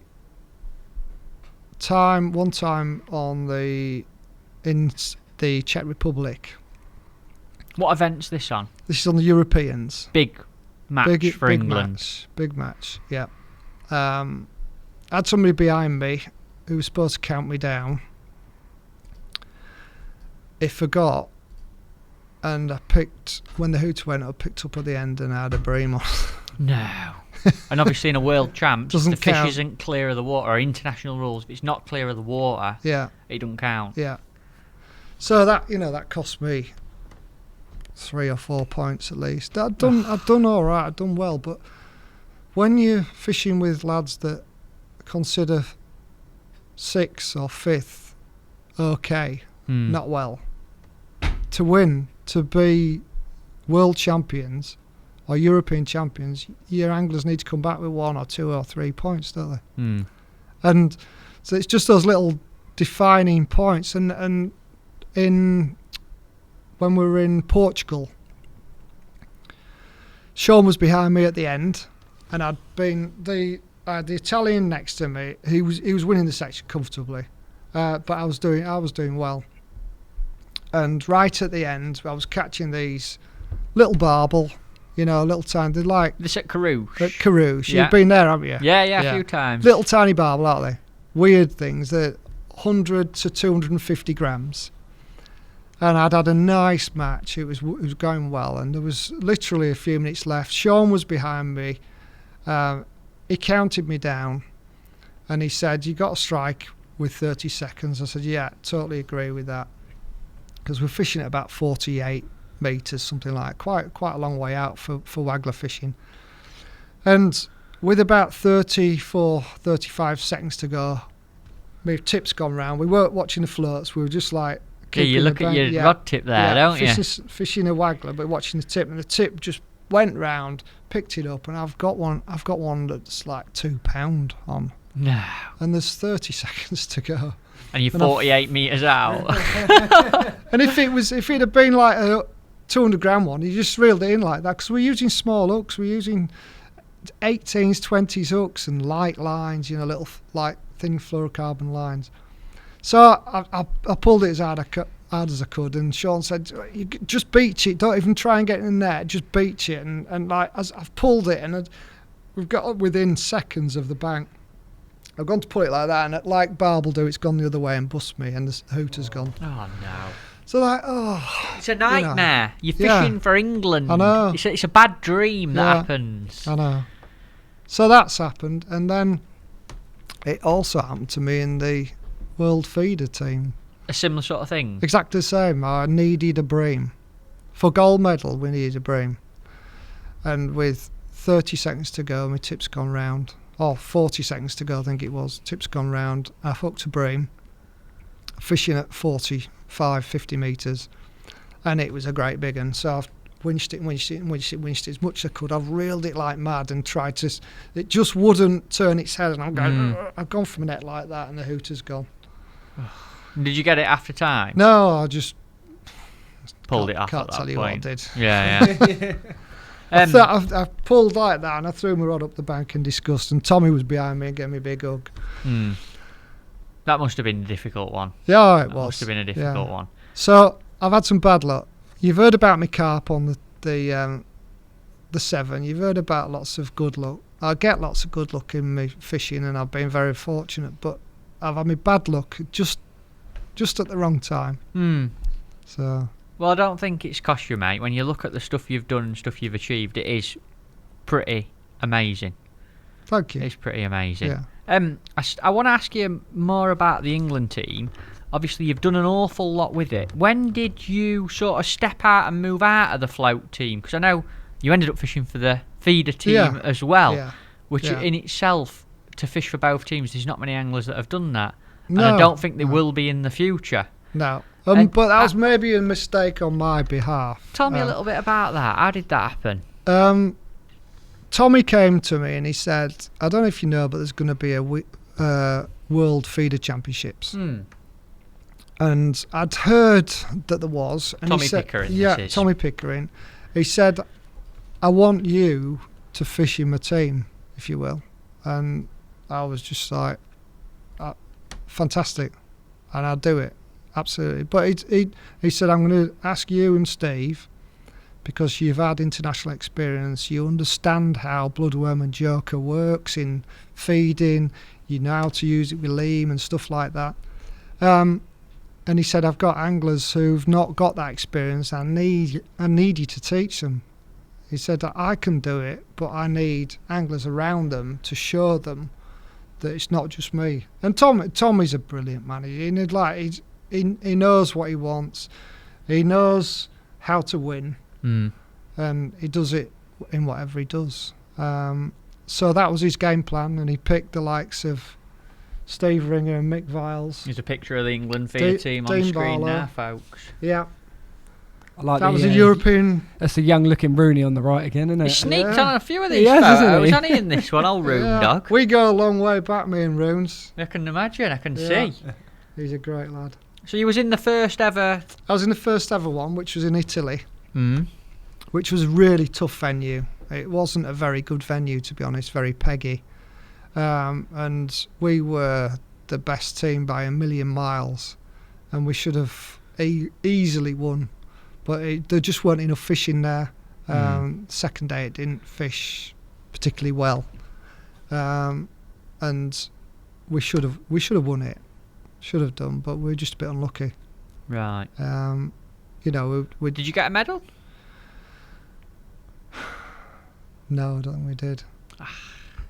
No. Steve got a medal. Steve got silver. Second individual. Yeah. But we should have won it. But it was tough. But good experience. We were all learning, you see. We didn't know what rigs we needed, and we were learning about ground bait mixes. We were in Italy, and we were told that we've got to use the Italian mixes, which was right. So you're learning about the ground baits. We didn't have much time to practice either, because I think there was only 2 days official practice on that one. It was the World Games. I can remember it. I was there as a junior, because we all yeah. come together for That's the right. ceremony and everything. I can remember seeing you. Yeah. So it was a great experience. Learnt a lot, and then the year after we went to Ghent, which is one of your scenes of triumph, innit? Yeah. Enjoyed Ghent. Great World champion. I'd love to go back there. Yeah. What an amazing venue that was. Phenomenal. Incredible, and it was perfect for a feeder world champs. And that pitch you just saw there was the European, basically the practice championships for the Worlds. And we were brilliant there as a team, absolutely brilliant. I was 5th individual on that. On the Euros, yeah. Mega. Had a great time. Tommy, we went back out, so we went for a week out there. Alex Burns and I went for a weekend practicing. Great event, great venue, learnt loads. Went back on Europeans, did really well. Alex did really well on that one. I think his team actually won the event, and we were second.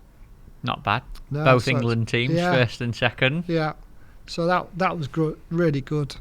So we went into that place, but into the World Champs, being really confident. We knew what we were doing, but there were areas that we knew were hard. And on the first day, I drew right where we didn't want to be. This is on the actual World Champs, yeah.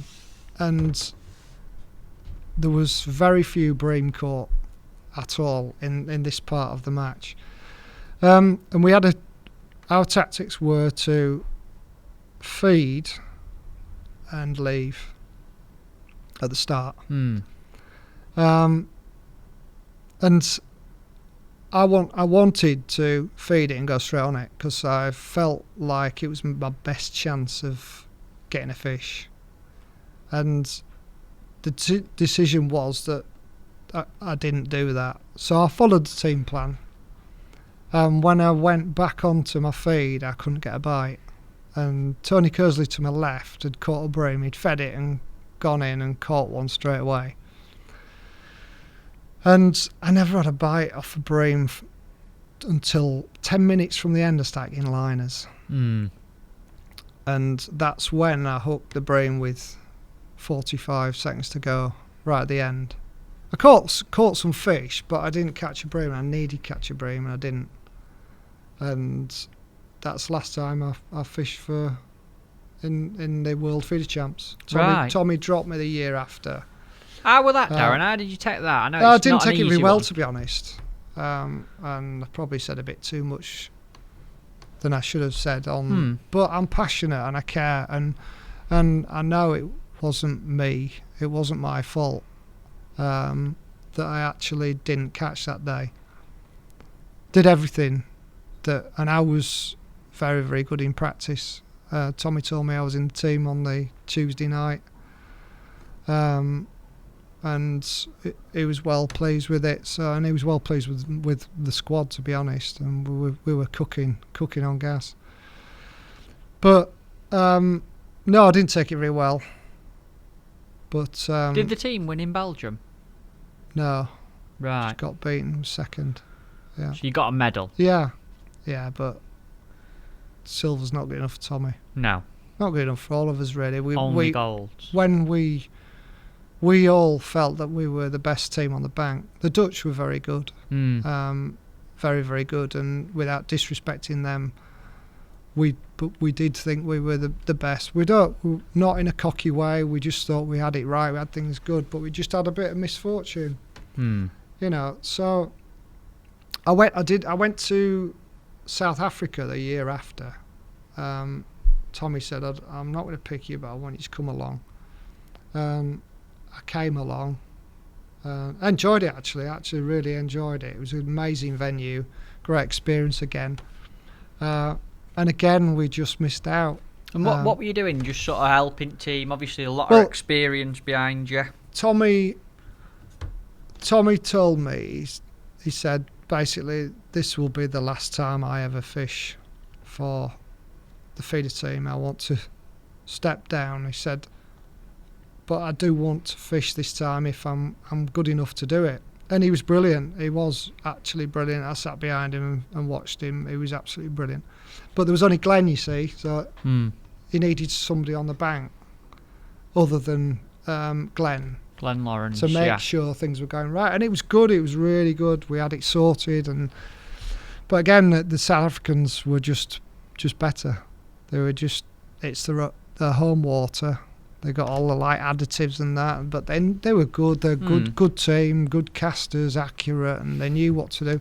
They exploited some of the smaller fish, yellowfish, much better than we did, and we relied on carp a bit too much. But we thought we'd catch carp on most pegs, and we did. But it was just Adam Wakeling was in a tough area, Mick Viles was in a really tough area, and those two pegs probably stopped us winning gold. But I enjoyed that, really enjoyed it. But the year after was in Iskara. And I'll be honest with you, I didn't do myself any favours. I didn't practice. Tommy asked us all to go out. And I planned to go out, but I left it too late.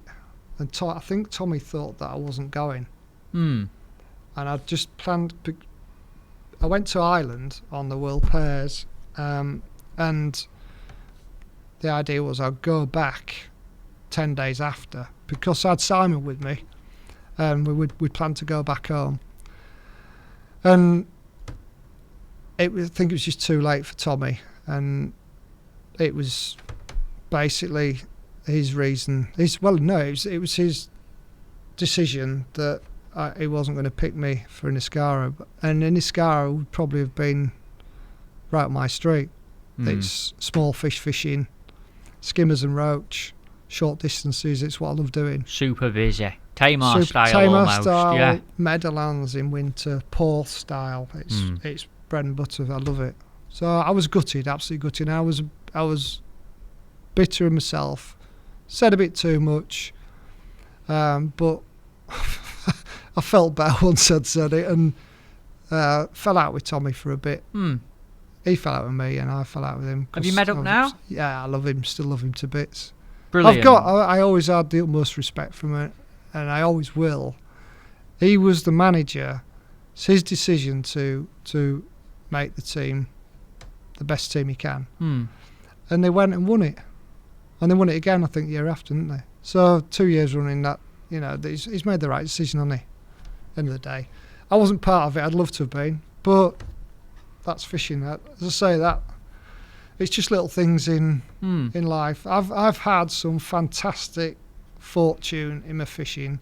I've fished really well. I just think when, like with the float team, I was trying to get in a team of 6 down to 5, and the guys, the respect I've got for them as anglers, their dedication, the preparation, I think they just wanted it a bit more than me, I really think they wanted it more. I wanted it, but I probably didn't want it enough as I needed to. Could balance life and work and stuff like that. You're trying to make things work. And very interesting. On one occasion, I think I spoke to you about it, I had to take a phone call from people who just bought the business I was working for when we were practicing and stuff like that. I didn't tell anyone at the time because I'd rather them not know. And like one example at Whiteacres, when Leader was sold, I had a 28-page fax come through at 8:30 in the morning before the draw, and I had to read the whole fax and sign it and get it back so that the business could actually be sold. And not everyone sees that going off. Well, no, I didn't tell anyone. There's only doors.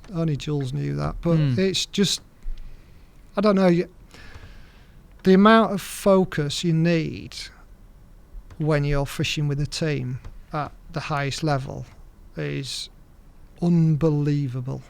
You've got to eat it, sleep it, breathe it. We had a conversation outside about, life managers and lifestyle people, lifestyle gurus, who they can tell you how your day's going to be.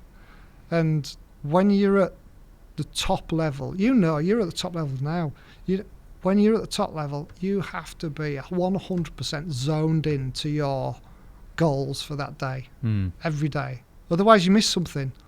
Because when Will Raisin or Steve Garner or Alan or Sean is in Steve Hemingway, when they're in your team, they're not missing it. No. They're not missing it. I mean, I've a lot of respect for Steve Hemingway. He works full time. He's got his own business. Unbelievable how he's actually kept his place in that team, kept his family life and his work, and run his business. And maintained incredible status. He's one of the highest ranked in the world. Absolutely amazing. Yeah. So every single one of those anglers deserves to be there. When you've gone from, so you've fished for the float team for 12 years, 6 nations, European championships, come arguably very close to fishing world championships. Yeah. Drifted into the feeder team and fished at world level with the England feeder team. How did it feel and how did you handle it coming out of them 14, 15 years of intense international fishing, being on the very verge of being able to win a world championships, having loved fishing all your life? How did it feel coming out of that and not having it in your life anymore? It was really weird probably for the first year, when as the events unfolded, it was really hard. I wanted those teams to win. Genuinely wanted them to win. But I found it hard to watch and listen. And I still want them all to win now. I dearly want every one of our England teams to win. Even if it's at Tiddlywinks, I want to win. Every single one of them. And I mean that sincerely. It was hard. But, tell you what I've got to say is, once I detached myself from wanting to be there and got on with life without England, my fishing just got even better. Because I was spinning so many plates, you spend a lot of your life planning to go away with England, whether it's feeders, Europeans, Worlds, whatever you're doing. You spend so much of your time. You know, Will touched on it in his podcast. You know, people say to him, "Why don't you go fishing more?" Because that's why he's so good at world level, because he spends his life focusing on it. It's like, you know, why doesn't Lewis Hamilton, you know, go karting on a weekend? Yeah. Because, you know, he's 100% focused. So once I got away from all that, all the experience I gained from fishing with these people, from competing with them, from living and breathing top flight match fishing for England in 2 disciplines, it's unbelievable, because I could focus on my own fishing. And, you know, I guess for me, the best thing I could have ever done was leave the England feeder team and win the Feeder Masters. Yes. And it wasn't an objective, but it was my next goal, and it was just fantastic. It was like the tonic I needed to say, pat on the back, there you go, mate, you're good enough, get on with it. And it was, you know, it was good, because it was hard detaching myself from England. I still speak to them all.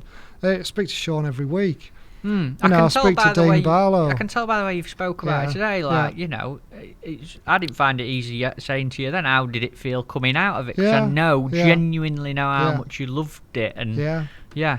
It's a way of life. And those guys don't get enough respect from the angling public as to what they do, because they're devoting their life to fishing 1 or 2 matches on a yearly basis.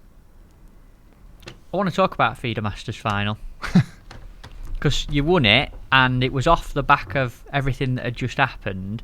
It was at Bow Beach, and I remember at the time you won it, I had a conversation with you, and you told me about the tactics. You had it sorted. You had a method and figured it out. Talk to me about winning the Feeder Masters final. It was funny, because I actually qualified at Bow Beach that year. It was one of the last qualifiers, and I'd only fished one qualifier the year before, and I decided to have a bit of a go at it, because it was a great event, and it looked good. The final at Bow Beach looked like it could be good. So I went to Bow Beach, I caught 15 pounder roach and qualified, so I was over the moon.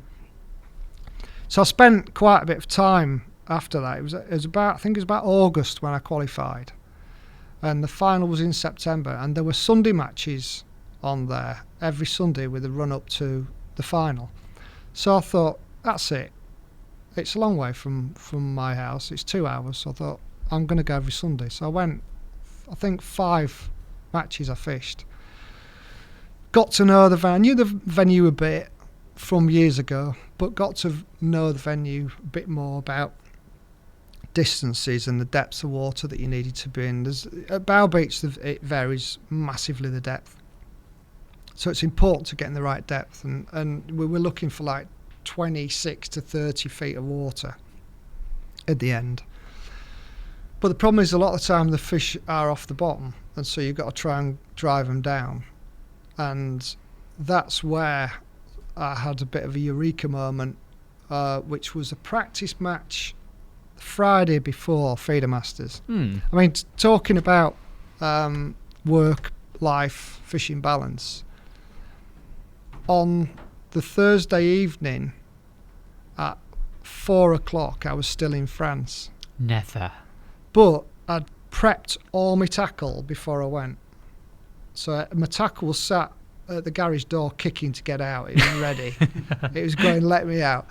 So I'd done my tackle, I'd done all my work. I got home, I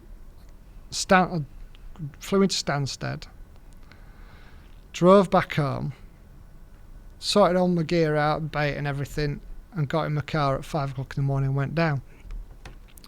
So I had a practice match, and I was next to Andy Power on the dam wall. And it was hard fishing, really hard. It hadn't fished very well at all a couple of weeks running up to it. There you go, that's looking at from the side bank. Bow Beach. That was the first day, that. But you can see it's a massive big resi. It's beautiful, absolutely beautiful, full of fish. but they are hard to catch at times. And I started off in the same way as I normally did at Bow Beach, and that's with a base-loaded cage feeder with a bit of lead on, sort of 40 grams of lead, because it was deep on the dam wall. I had to try and get the feeder down quickly. And what we normally did was you get a few bites on that, they get a few fish going down the feed, and then you switch to a window feeder and try and nail the fish on the deck and put more bait through it. So it's back to the old Joker scenario. The more bait you put in later on, and the more fish you get in your peg, because you're feeding them at the right time. But it wasn't going to plan like that. I got a few fish, and then I couldn't catch anything. There was a bit of a tow on it. The water was flat calm where we were, but it was towing because there was obviously wind on the lake in other places, so it was spinning a bit. Andy Powers was next to me, and he was catching a few fish. And my tow was going towards Andy. And I've had it before on places like Barston where, constantly chucking a feeder in, and you track down the peg to where the tow is and chuck a feeder in, and suddenly you start catching better stamped fish. I thought, I just wonder. And I just literally just chucked my feeder about 3 metres down the peg. It settled like that and gone wallop. I've had one 1.5 pounds. I thought, try it again. 12 ouncer. And I ended up from having 2.5, 3 pound. I caught Andy Powers up, and I think I had 10.15. He had 10.15. We won section joint first. But it just triggered. I knew then what I needed to do if I was on some fish. And if I wasn't on some fish, if I just managed those swims correctly. So the first day came along, which was that picture then, and I drew a good area. I drew on the deep part of Woody Point, which is on the far side opposite the yacht club. And it had a perfect count. It had a count of about, I think it was about 16 or 18. 14, 16 it was, which was about 28 to 30 foot. So it was the right depth. So I started off and I was chucking a cage feeder. I started catching, little skimmers, smaller skimmers than normal, an odd roach, but not many. And then an odd better fish. And I remember Mike McMillan came behind me early on, and I think with about 50 minutes gone, he said, "What have you got?" So I've got 17 fish, which is a lot of fish for bow baits, these little things like this. I was getting these bites, and I'm thinking, wonder if there's any better fish there. So I chucked my feeder down 3 metres down the peg and got a 3 pounder. And there's straight away. Thought, wow. Didn't change my hook bait, nothing. And this is what you learnt in practice. This is what I learnt. That must be satisfying. Yeah. I know what I'm doing here. Yeah. So it's like, wow. But I didn't want to milk it. I didn't want to start chucking more and more bait down, because I didn't want them to just follow the bait trail down. Excuse me. So I chucked back on my main feed line. I was like, got really disciplined with it. Caught a few fish, still catching these small fish, an odd, slightly better skimmer. Have another go again. Down there, I had one 1 pound. Thinking, wow, this is going really well. So all day, I just alternated the 2 lines and between cage feeder and a window feeder. So I got to the point whereby I knew I was going to catch fish there when I chucked down to it. So I chucked the window feeder down there to get the bait down on the bottom rather than create a trail where the fish go away from me still. And then I reel that in, pick my other rod up with cage feeder and chuck on there. So I was feeding a bit of a trail to that peg, 2.5, 3 metres down the peg, and still catching on the main feed area. And it just ticked over steadily. I think I weighed in 27 pound odd. Steve Ringer won the day. And it just worked a treat. Absolute treat. Day 2, I've drawn on the dam wall. I think it was 10 pound was the best weight of the day before on the dam wall. Thought it was dead and buried. Because it's a weight competition. Yeah, it's overall weight. Thought it was dead and buried. So I've set off. I've done my usual thing. I've fed with a cage feeder, quite a big cage feeder, heavy. Try and get it down. Get quite a lot of cloud and ground bait down. A few particles, but not going mad. And about 6 peg down, had a wakeling quarter bream. Another guy to his right quarter bream, guy to his left quarter bream, thinking, we're getting battered here. And with about 45, 50 minutes into the match, the guy next to him quarter bream, and he was like 4 pegs away, I think. I thought, are they moving up? So I ripped my feeder off, put a window feeder on, a big window feeder, I chopped a lot of worms up and casters, and so I rammed it in a couple of times like that, and then put it in 2 or 3 times and left it, nothing. The guy to his left caught a bream, so that's 2 pegs away. So I've ended up, I put like 7 or 8 feederfuls in, and by the time I'd put my 8th feederful in, Paul Holmes to my right had caught a bream. So you could see him moving up the line. Could see it. Literally. I thought, these fish are coming up, so I've got my biggest window feeder on I could, and I'm piling baits. I thought, these are moving, they're not stopping them. I've got to build a wall of bait to try and stop them. And they came. Paul had got his second one, and my tip had just gone like that. And that was it. I never looked back. I just caught proper fish, bream, big skimmers, little skimmers all day long. I got through. There you go. Is that the catch shot? Yeah, that's what a day's fishing. Stop. Yeah. That's a big one up front, isn't it? Do you know what? I had one that big taken by a pike. How big what pike? £30. No. I'm not kidding you. Because it's so deep. Like you bring these fish in and you're sort of trying to keep them moving straight. You know how you do to get to, and then sort of bring them round and bring them under the water and scoot round. And as I brought it under the water, it was like the scene from Jaws, you know, where and it just grabbed this bream like that and just swam away with it. It was like slow motion. You sure it wasn't a crocodile? It was massive. And I just went, I just pulled out thinking, I'll get this bream out. It's like, hook gone. That was £3 that bream that it took. Massive fish. Wow, I'd love to catch your bike. So that was, I had £39 that day. And the dam wall fished really well.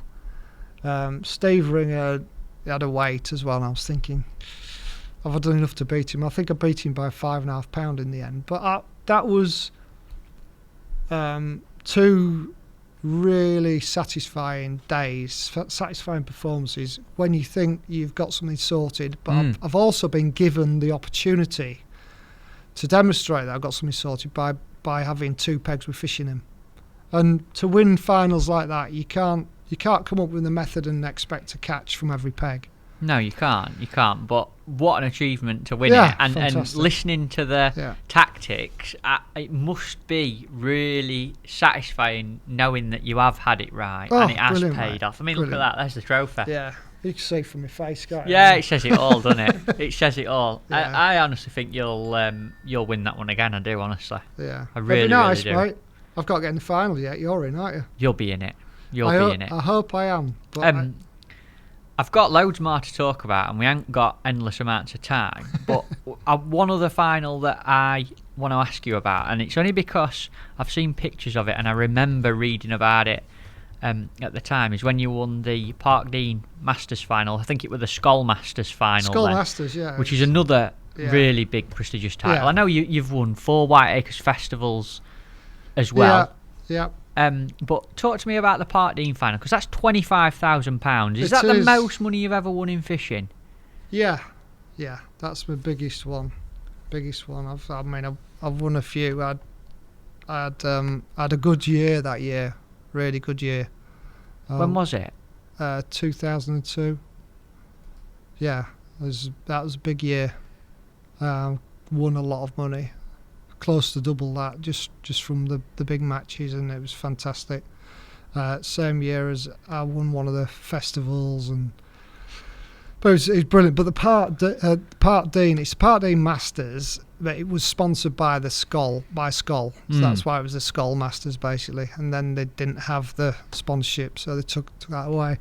But yeah, I had a good week, qualified for the final, and it was on Jenny's Lake and. At White Acres, of course. At White Acres. It was pre-pellets and pre-method feeders. So we used to we used to fish a lot of meat, and we had a bit of a method where we would shred meat through a riddle and then put it through our ground bait. So we'd have sort of 50% meat, 50% ground bait. At the time we were using the Census, it was the Crazy Bait Gold. Great which was mix. One of the great all-round commercial mixes, originals. Great mix. You used to have a big golden bag on shelf and a carp like bending over in the middle. Good stuff. Mixed really well. Is it still about? I don't see it. I think it probably is, yeah. Right. Probably is, I don't know. But it just mixed well with meat.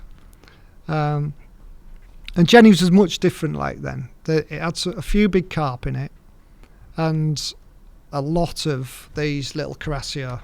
I don't think it had any F1s in then. They were just all these little Carasios and little carp. And it was a horrible day. Blowing a gale, thunderstorms, and it was my birthday. No. Yeah, it's actually my birthday. That's not a bad birthday, is it? It's not, is it? Not a bad birthday at all. And I'd been fishing away. I'd drawn peg 16. Peg 16 has won the Parkdean Masters about 3 times. It's a fantastic peg. So, whereas I was whinging about my bad luck a few minutes ago, losing out in England and missed fish, I had a great bit of luck this time by drawing peg 16, but you got to make the most of it. And it was a really hard day. It was, the fish weren't on the bottom; they were moving about all over the place. It's only 4 foot deep, 4.5 foot deep there.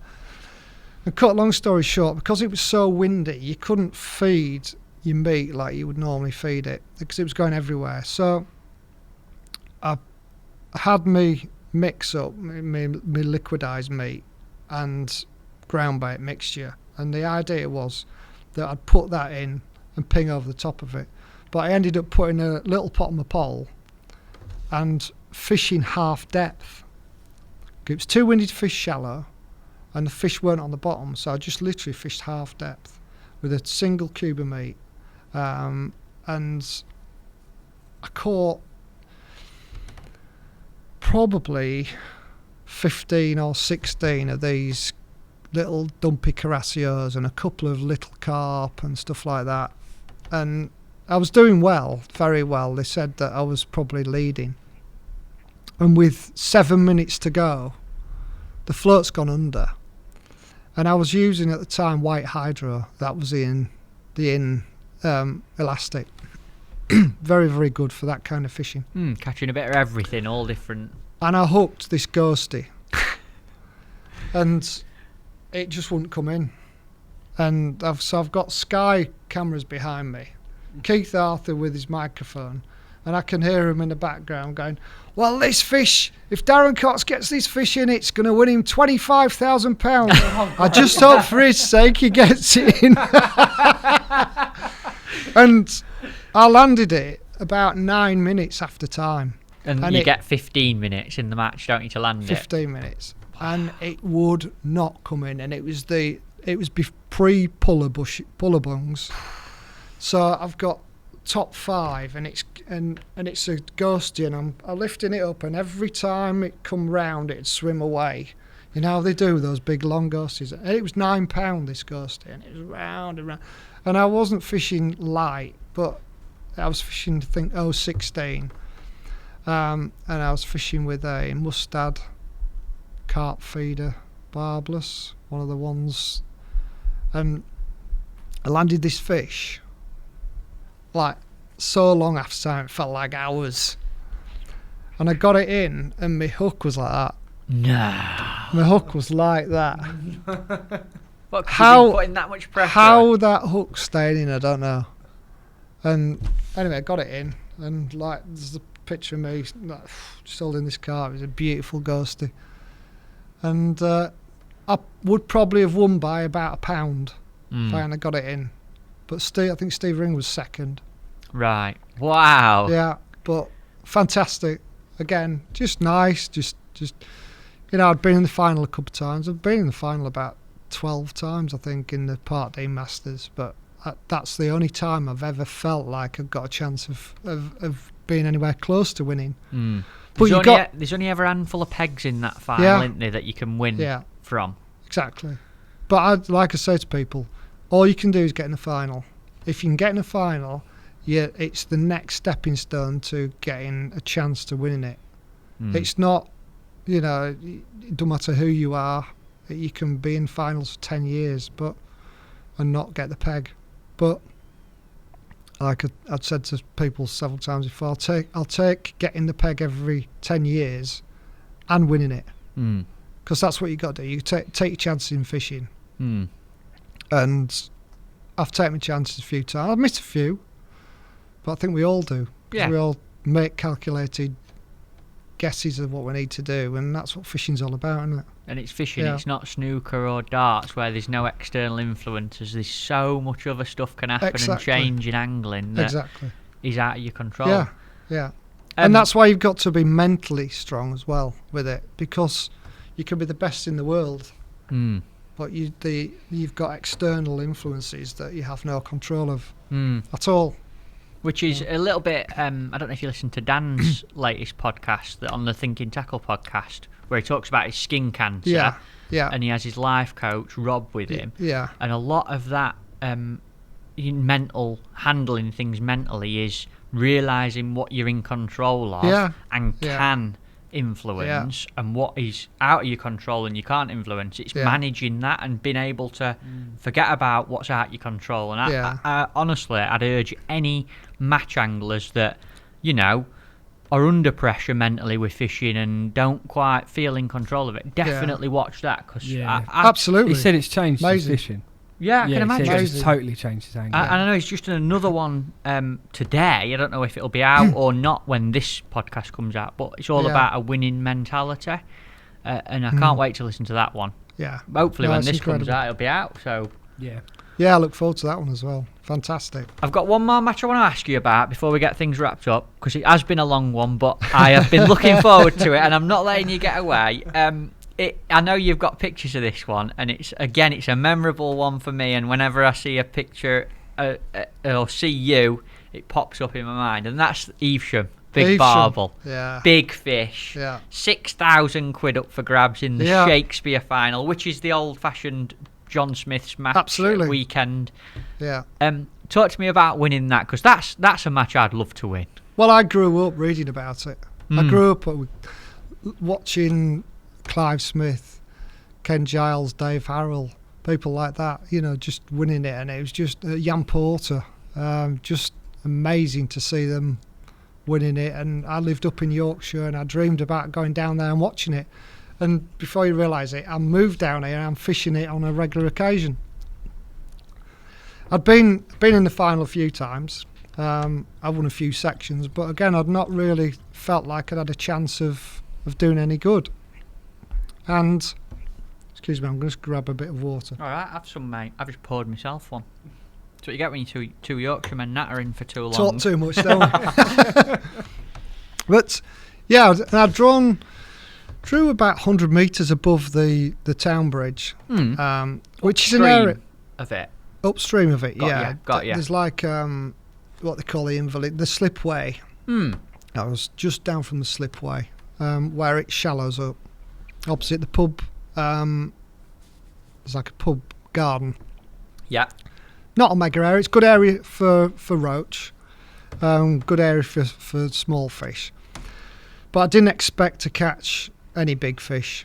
So what I decided to do, I decided to set up a positive feeder line, fishing chopworms, casters and hemp, just to try and catch a chub or a big perch, or there are some small barbel in that area, or there used to be, like 2-3 pounders that used to catch them, and a hemp line for roach. I thought, what I'm going to do is I'll go large and try and catch a big fish for a few hours, and I'll prime my hemp line.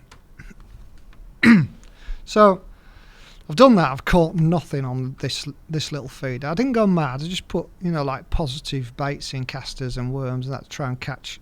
And I had casters on the hook and tried worms and things, but I caught, I think, one perch. It was absolutely useless.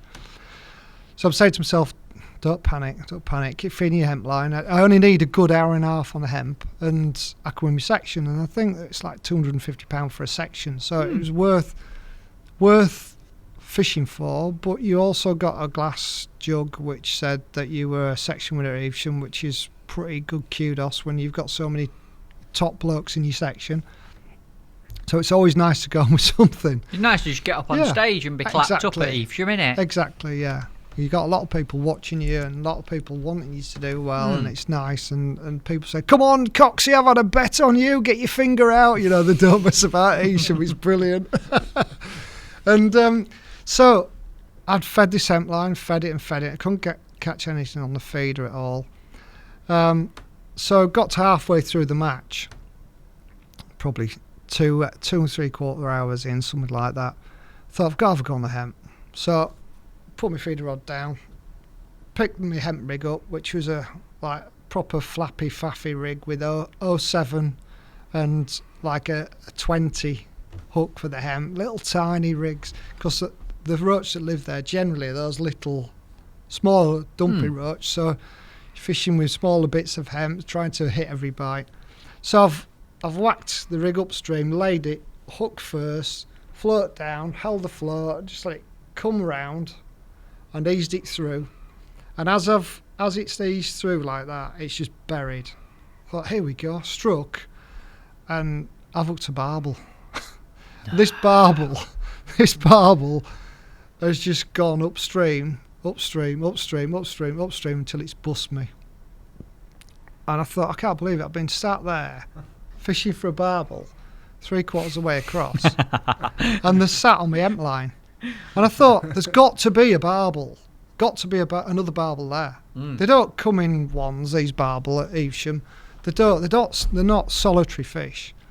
They come in 2s and 3s as little pods. Seen it happen too often on the stretch of river I have. They come in as a family. And so I thought, that's it. And in my car, which is parked like 30 metres behind me, I've got my barbel rod, I've got my barbel bag, my barbel net, all ready, because I like to go barbel fishing in an evening, and I've got like I had to use lamprey pellets, and I make it into like a halibut and lamprey paste. And I keep it in the freezer, and I use that as a wrap to go around my Ellipse pellets. So I'll super glue a couple of Ellipse pellets together and then put a golf ball over the top of it. So had it all set up, had some PVA bags already made, put the needle through, chucked it out like that, put the rod down, sat like that, and my phone rang. It was Dave Harrell. He said, "Hey, you've just lost a barbel." I said, "Oh, mate, you wouldn't believe it." I'm sat on the phone like this talking to him. Wouldn't believe it. And I said, "I've just run my hemp rig through." And as I said that, the butt of my rod almost hit me in the chin. I picked it up, and I've got this barbel on. I'm thinking, first chuck. But I chucked it on the hemp line, you see. I chucked it down my peg, thought, that's about where that hemp will be landing. And I thought, oh my God, I could feel it was a big fish. And I'm going, oh, I need some. But I've got £10 Maxima on. And I've got like a proper big gaff on, and I'm thinking, if you've hooked this properly, there's no way this is coming off. I've fished for barbel a lot, you know, and you know when they're properly hooked, that first run, if they don't come off generally, as long as they don't snag you. I'd had no weed or anything, so I just kept it all the time. It's come up the peg and I've pulled it back round, it's come back down. And I had it on I didn't have it on for long, probably 2 minutes, and it was in the net. Big crowd. Massive crowd. Should have heard the crowd. It's like a world championship. It's all cheering and going, "Get in, Coxie, I knew you'd say that. I'm glad I had a bet on you." And anyway, cut a long story short, it was £12.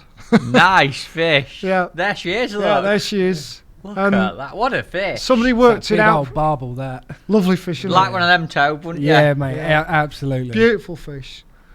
And somebody worked it out. I think it was £13.25 an ounce. Yes. So I'd one tiny perch on that, and I think I weighed £12 too. Enough to win it. Amazing. But, you know, it's like, that means a lot to me. I think there's a picture of the trophy there as well, mate, and It's a beautiful trophy. I remember seeing that at DHP with a bream in the lily pads. Yeah, yeah, it's immaculate. There it is. Look at that. Yeah. There's some names on that trophy, Darren, isn't there? Absolutely, and that meant so much to me, actually winning that trophy, because I'd seen that as a kid. Look at that, Wayne Swinscoe. Yeah. Milo Colombo. Old Rob South, who's a bit of a legend. Yeah, good angler there, Rob. Absolutely awesome, mate. But awesome. Dreamt about actually being in the final as a kid, and then winning it is just absolutely amazing. Love it. Amazing. I'm going to move us on again, and there's loads of stuff, mate. I've got my notes here. There's loads of things that I wanted to talk to you about, and we just ain't got time to talk about. But I am going to have you on the podcast again. Definitely. Yeah, I've been sat here thinking, I need to talk to Darren about the time. I'm going to tease this now for next time you're in. He were winning Fishermania till a minute to go, and then you didn't win it. But we're not going to tell that story now, because I'm thinking, I've got an idea, Tobe. We can do a near misses podcast, 2 or 3 different anglers, and get each of them to tell a story about a near miss. Yeah. Oh, that's going to be a stressful one. It's going to be mint, isn't it? Yeah. So I think we should save a little Bring bit. the Kleenex. Yeah, that's it. And a violin. But I think that'd be a wicked podcast. Yeah. Imagine having you and Sci-Fi and Ringo. Yeah, really cool. Each of you tell us about when. So I'm going to keep a few of these back. No, that's good, mate. From a personal point of view, a final thing, and this is from a complete respect point of view to you. I see Darren Cox, right, and I think a ridiculous angler, one of the very best that there's ever been, competed at the best level for a long time, will continue to do so. Also, a massively aspirational person in the angling trade. I know how hard you work, and I know that you've done it since you left university, and you still do it now for a massive brand, and you've got a massive team of sponsored anglers. You work with people in another country to run a Garbolino that make fantastic products, and it's brilliant. And I also know you've got 2 ridiculously successful kids. Yeah. I can't believe how much you look like your Daniel in that photo you put up earlier. No. That's frightening. Yeah. And your Mrs. Schulz, and I see you're out and about with them. I know, is it Daniel who does the swimming? Daniel, at a super high level. There you are, look, as a family. And I look at that, and there's not many people that maintain that balance, Darren, of family, fishing, and an immensely intense work life. How do you do it? It's tough, but I always say get enough sleep when you're dead, don't you? You're only on this planet for a short space of time, really, so make the most of your time.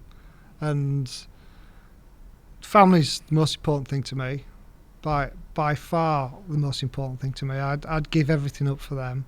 I'd never go fishing ever again if I had to, but I know that none of those people in that family would ever ask me to do that, because they know how much it means to me and how important it is. In terms of work has allowed me to do that. I've travelled around the world representing my country and my brand, and they've paid me to do it. So they deserve that work up to midnight when you need to do it, because you've been out in the day doing a feature or something like that. If I don't do my work, then nobody does it. So I get my inspiration from everybody, and I love my work. I love my family. I care about my family more than anything, and it's most important that Jules has a great life, and my work has enabled her and us to have a great life. We don't want for anything. We're not millionaires, but we don't want for anything, and that's the most important thing. And Charlotte and Daniel are now in a position where they're young adults. Charlotte's been hugely successful all the time in everything she's done. She plays water polo now and loves it. She's at university as well, Darren? She's at university. She's at Leeds University. Why wouldn't you be? Back home.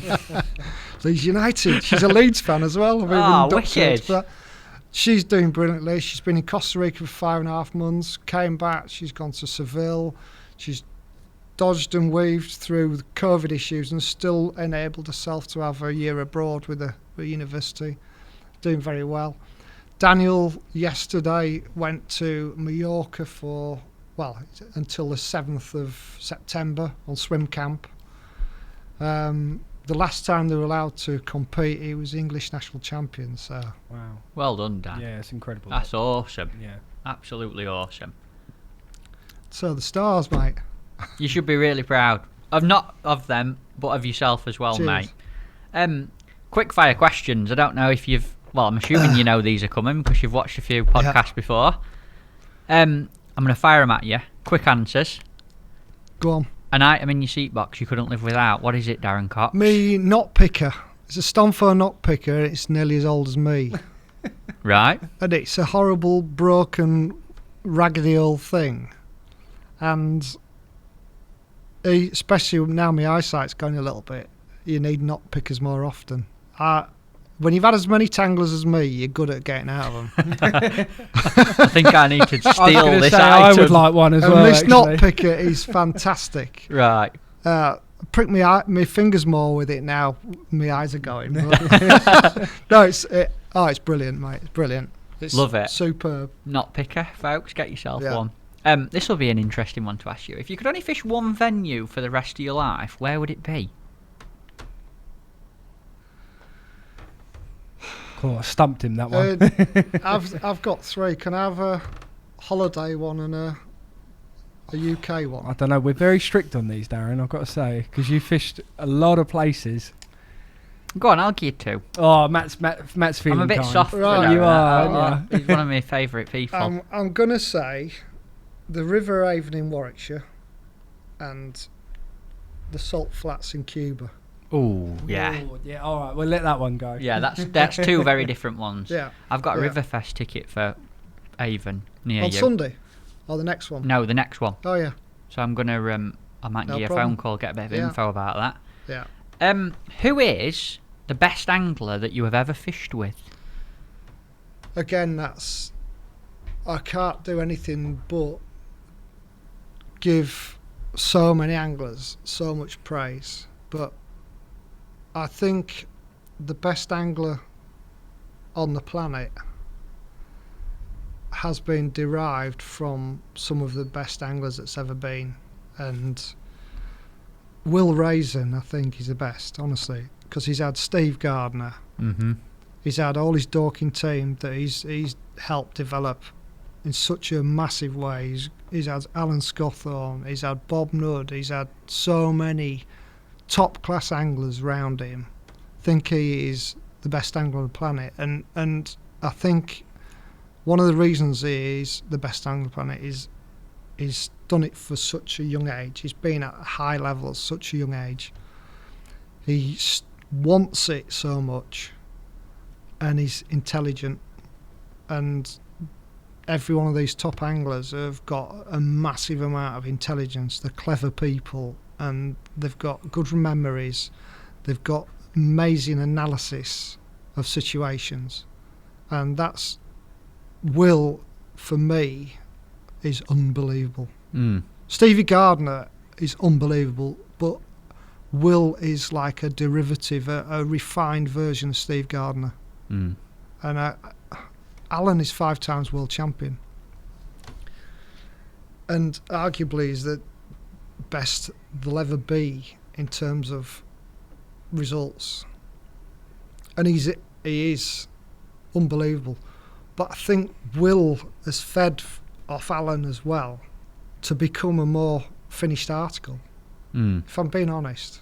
But that is not to detract from the unbelievable ability of so many people like Bob Nudd, like Kevin Ashurst, like Ian Heaps, and so many other people. So many. It's a tough question, mate. It's a great but answer, you pushed me into it. No, it's a great answer. That's probably the most analysed answer we've had from that question. Yeah, I the agree. best explained we've had. Yeah. Some people just give a name and say, because he's brilliant. Yeah. Like it. Okay. Fantastic. Cut that bit out for a trailer, Toe. We'll have that as a absolutely. trailer itself. If there's one thing you could change about fishing, Darren, what would it be?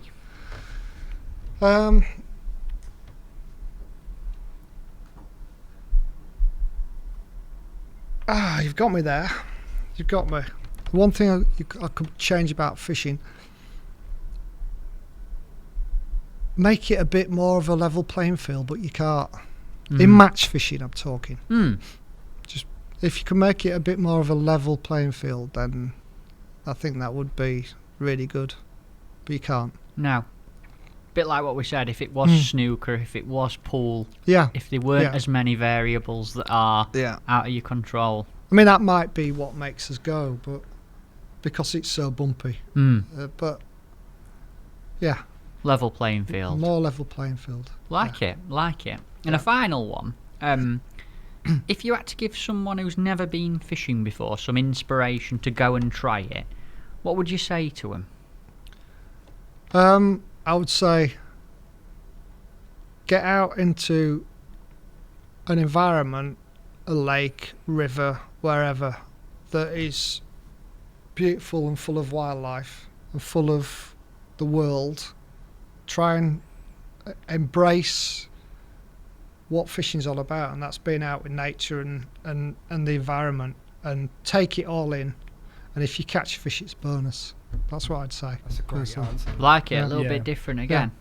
Fantastic, mate. And finally, you're going to go in a minute, but not without leaving us a gift that I hope you have remembered to bring. I have, For the Fishing Gurus podcast, not for me, not for Toe, but for the podcast itself, to join this table. I've got a good selection already. I've got a couple of things. We always like a couple. You can come back, Darren. One of the first things that helped create was a method mould. Not my idea. The lad called Neil Machin did it. And this shaped a lot of the way we fish nowadays. And I think it helped a lot of people who couldn't properly mould bait. Now, things have moved on, and method moulds are not needed anywhere near as much. People still use them. But I think this is just a great memento. Is this one of the originals then? Look at that. It's basically one of the ones that... I can remember this coming out. Yeah. I can remember it coming out. Is this a Garbolino? It is, isn't it? Yeah. But I mean, it's like the hybrid feeder, in my opinion. Pending. Yeah, it was pending, but it got squashed. Right. Because there was prior art, unfortunately. On something unrelated, but we couldn't patent it. Right. Yeah. Well, thank you for that. That's a lovely one. And the next one is this rock, right? Ooh. And this rock was one of the things that founded a little elite group, which is growing. Not many people know about, but this actually founded the Cornish Rock Anglers Club, CRAC. The Cornish Rock Anglers Club. Yeah. Right. Yeah. Tell me a little bit more about the Cornish Rock Anglers Club. Many years ago at Whiteacres, I caught a rock. Yeah. And the same day, Mark Eves caught a rock on the same venue at Whiteacres. What, hooked the rock? Hooked, fair and square in the hook. Oh, yeah. I bet you thought that was a good bite. Yeah, I got a bite. That's what's mad. So 2 days later, Simon Fry caught a rock. Get away. And we've got a number of anglers now, probably about 35 anglers, who have claimed to catch a rock. And we've got people all over the country now claiming to be in this club. You know that you are going to have a hell of a lot of new members after this podcast, don't you? Yeah. So all we need is it needs to be witnessed. Yeah. Mm-hmm. So you catch a rock, the angler to your left or right has got to witness it. Yeah. And if it's witnessed, you go in front of Mark Eves, Simon Fry and Darren Cox, and we'll allow you into the club if it's witnessed. Well, anybody that wants to join, we need #crack, don't we? But you'll be amazed at how many people have caught rocks. How did it even happen? How did your hook even get on it or into it? But we've caught them on the pole and feeder since. Love it. Yeah. Never had one with pellet waggler, strangely enough. That is a great gift. Both of them are great gifts. Thank you very, very much, mate. I've got one final gift. Right. Wow. And you spotted it earlier. Ah. Yeah. This you said is a big bowl. This is a big bowl. I thought you were just carrying his stuff in it. And this was Ian Heaps's bowl. No. Yeah. Wow. Ian Heaps's groundbait bowl. Can't quite see it, but it's one that was supplied to him in Portugal.